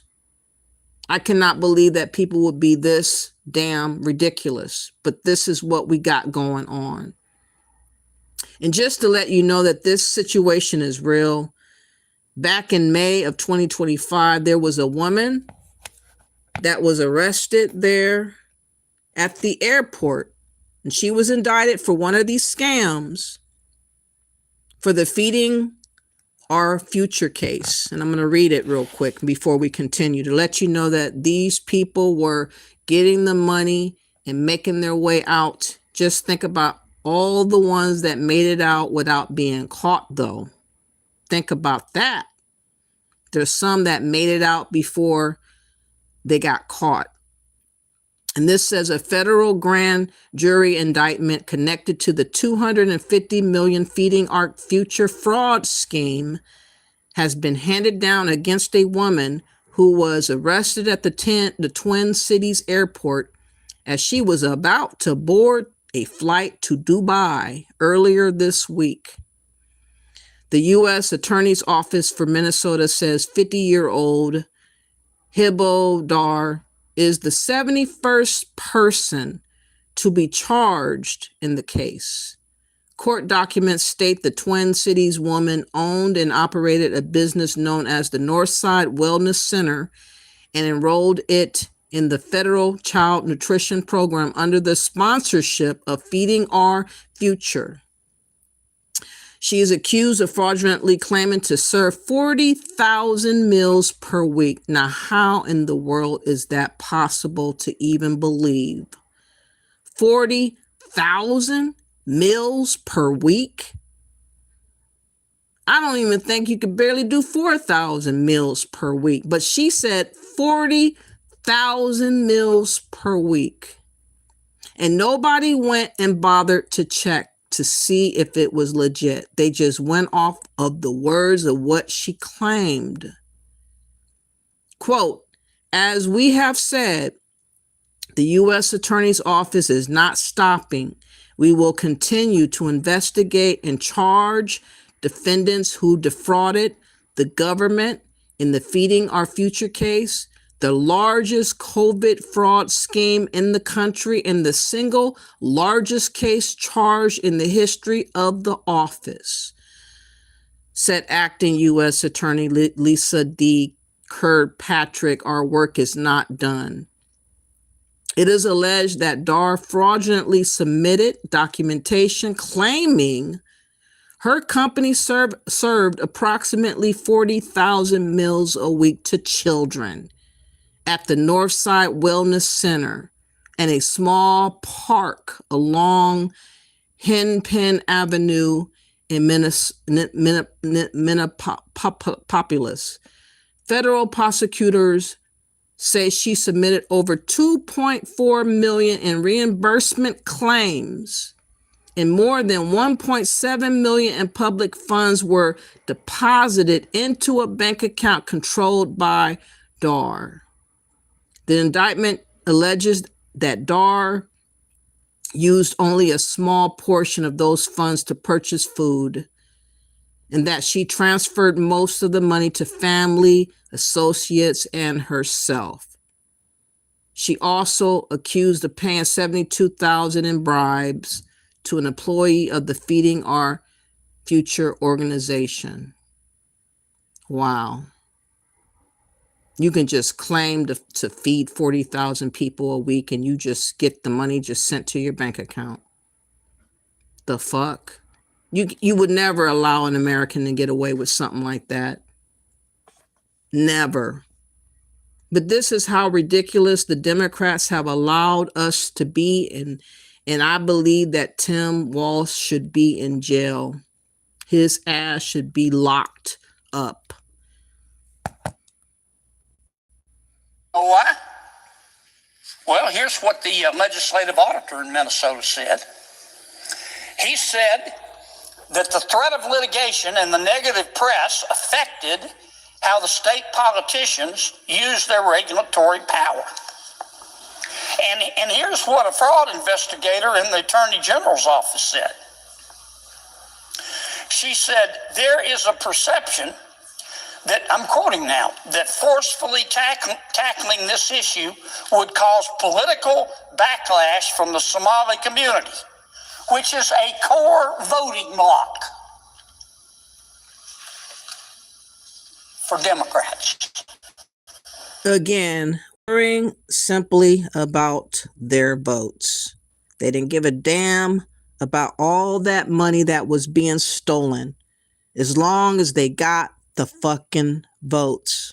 You see, the Democrats again have sold American out a long time ago. There is no reason to be loyal to Democrats. There's no reason to believe in them. There's no reason to trust them. This has got to really shake us out of our sleep and realizing that the Democrats have failed us in this country and us as a whole. And if y'all still want to believe the lie that the Democrats have our back, you're seeing first and foremost that they're selling us out. Just think if Kamala was in office and Tim Walz was the vice president right now, how much worse this situation would be. First off, nobody would have been deported. Think about all the millions that would have still been pouring in and not stopped at all. And all that money would have been used to house, and all of us would have been coming more and more homeless as Americans. People want to say that, Trump is harsh and he is doing too much and all of that, but just imagine if he wasn't in office now. Think about all that money that would have been stolen and taken.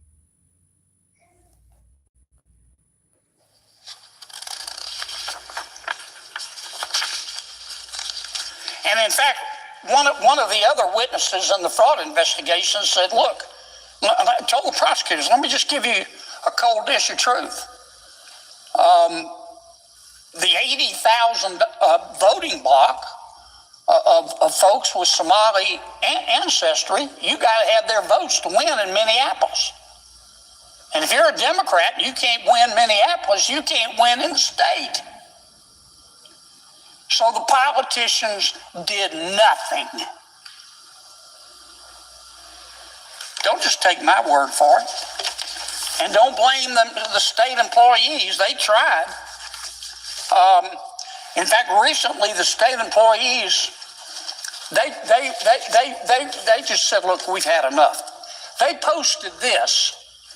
These are over several hundred employees from the Minnesota Department of Human Service who administer this program, who just get up every day and go to work and do their job and want to help people. This is what they posted on social media. I'm quoting now, Mr. President. Governor Tim Walz is 100% responsible for massive fraud in Minnesota. I'm sure he wasn't the only one, because this fraud was an open secret. But I'm quoting from what the employee said. Governor Tim Walz is 100% responsible for massive fraud in Minnesota. We let Tim Walz know of fraud early on. That's the employees talking. Hoping for a partnership and stopping fraud, but no, we got the opposite response.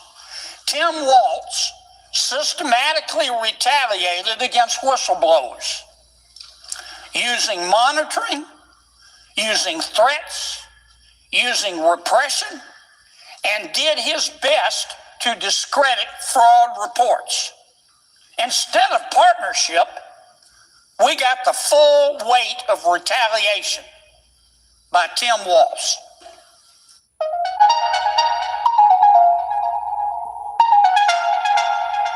Taking that. Tim Walz and an indifferent mainstream media. It's scary, isolating, and left us wondering who we can return to. And now there are reports coming out, Mr. President. I don't know if they're true, but I know the prosecutors are desperately trying to get to the bottom of it. And I don't want to say that this is true, but a report came out in a publication called City Journal, which is published by the Manhattan Institute. And they are alleging that money, part of this $1 billion that was stolen, they are alleging that at least a portion of it went to a terrorist organization in Somalia that we've all heard of. It's notorious. It's an organization called Al-Shabaab. They hate Americans. They're terrorists. They want to kill Americans and drink their blood out of a boot. They were taking a cut, according to this claim. Again, I don't know if it's true, but the prosecutors are trying to get to the bottom of it.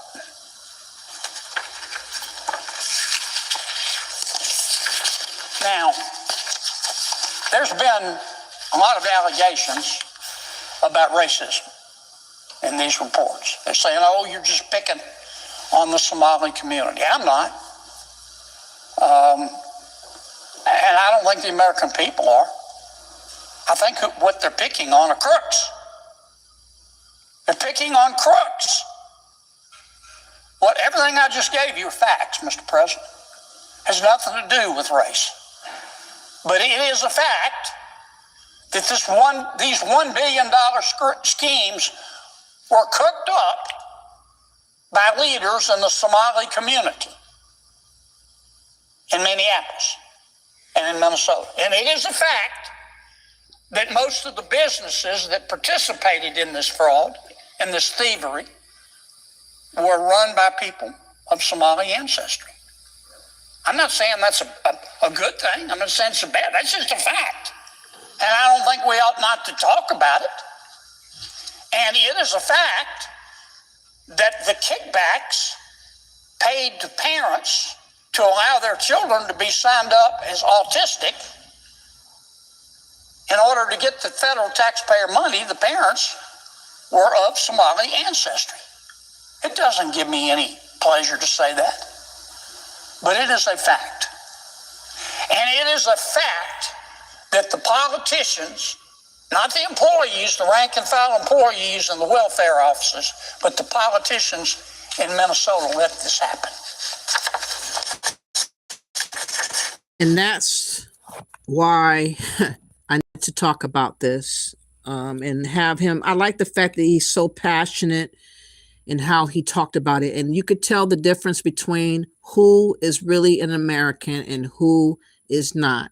You listen to Ilhan Omar explain away what happened in Minnesota and how she's careful to not seem like she has any part to do with it and make it seem like she wants the bad doers of her people to be punished.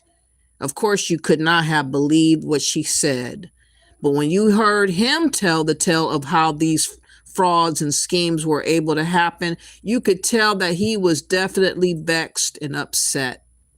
And you could tell that he is through and through an American. You could tell the difference. It's sad that it takes, an older white guy to have the passion to reveal the truth, because The Democrats most certainly would not be up there explaining it. They're trying to explain away and make it seem like it's all about racism. Make it seem like it's all Trump's fault. Everything is Trump's fault, not them. Surely it could not be the Somalians. They never did anything wrong before. Well, you never looked at them before. You never checked over on them before. You just trusted them willy-nilly. You gave them opportunities and checks open to them to call in and say, we need millions more. How about making $1 billion?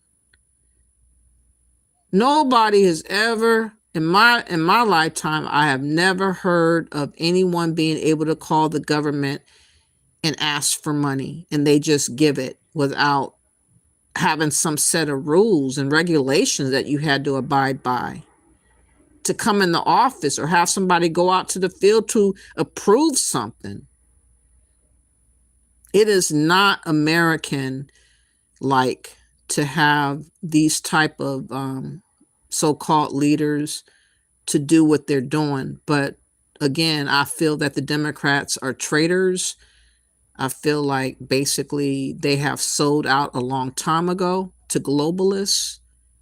They basically have signed up with the likes of George Soros in wanting to see America turn into a global situation, an open border situation, and everybody and anyone can come in and do anything. America is not going to stand with that mindset, though. It cannot. We can't afford it. Crimes galore is going to keep coming over here. Attempts of this and that is going to continue to happen.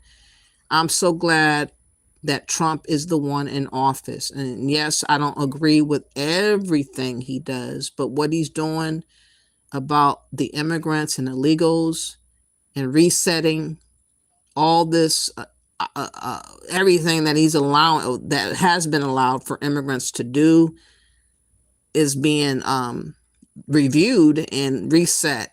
And it has to be. It has to happen because we have allowed America to run out of control and it's not being managed anymore.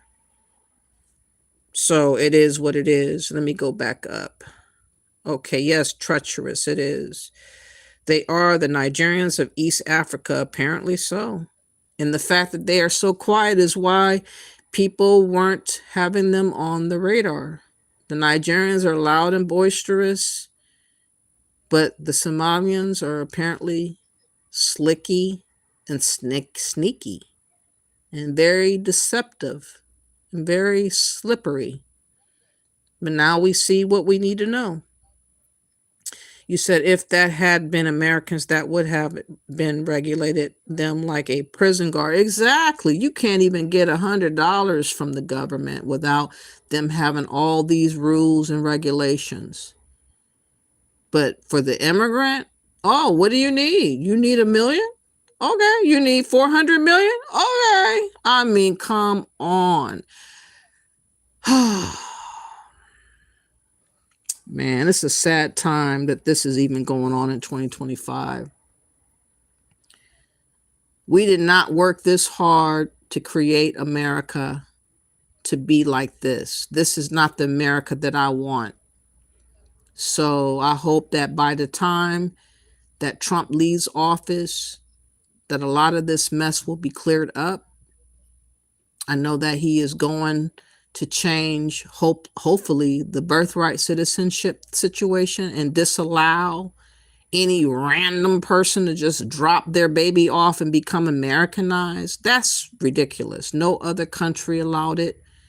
I really feel like we should pump the brakes, and we will see coming up whether or not it's going to happen or not. But Trump definitely is going to try with all his might to change stuff, and I think he needs to. People have taken America for granted. They have abused America. They have robbed Americans, and that needs to change. You said this us a reset for America. Yeah, this is a reset for America. It has to be. Well, let me find. speaking about the birthright citizenship, just to recap that's going to be a hot topic for a lot of people. A lot of people are trying, and you know that Ilhan Omar is claiming that the 14th Amendment is meant for her. Like it's not even meant for us. It just was really meant for them. The nerve of these people. It's just unreal. Let me see. Where is this video at? But it's just no excuse. I'm not feeling sorry for any of these people at this point. I'm sorry. It just has to change. So any last words? I can't find that video. I'll have to look for it. I'll talk about the birthright citizenship again. Because as you guys know, also the citizenship, you might not be able soon to not have a dual citizenship. That's going to be very interesting for all the people that have dual citizenship, because you're going to have to pick one. And we want to know, are you going to choose American if you are from another country? And I think that should happen. You shouldn't be able to have another allegiance to another country and then play off of America and really have other ulterior motives and stuff. Yeah, just wrap that shit up. Let people choose their side. I think that is brilliant, actually, what Trump's deciding to do. You said the 13th, 14th, and 15th Amendments were meant for the descendants of American slaves. Exactly. And everybody is robbing us. Everything that we have, everybody's been using it for themselves. And they've been acting like it was really meant for them. Like our sacrifice was really meant for them. It's just it's unreal. The disrespect. That's why they come over here and talk so reckless against us. Because they think that what we got is really meant for them. And I'm glad that someone has the balls to stand up for the nonsense that's been going on with these immigrants. I'm sorry.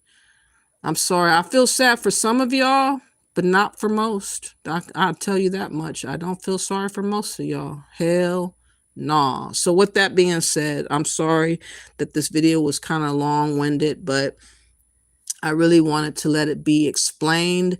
I thought that the Black Authority was a good way of showcasing the Somalian guy and how his reasoning for coming over here was based off of George W. Bush and the New World Order. He talked about the New World Order in 91. He brought the Somalians over 93, 94 or something like that. And they all believe at this time that they were meant to be in Minnesota, reigning over, taking over control. For those that did miss the first video that I showed, let me play that on my way out, because that video showed the tale of what they're really on. And what they're really on is taking over America.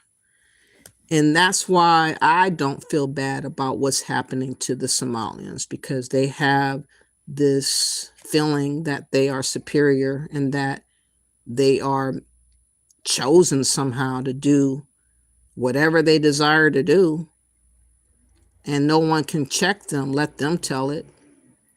And since they have that mindset, they got to go. They have worn out their welcome. They are definitely somebody that, if vetted, and if you knew their intentions were the way in which this guy explained it, nobody would want these people over in their land.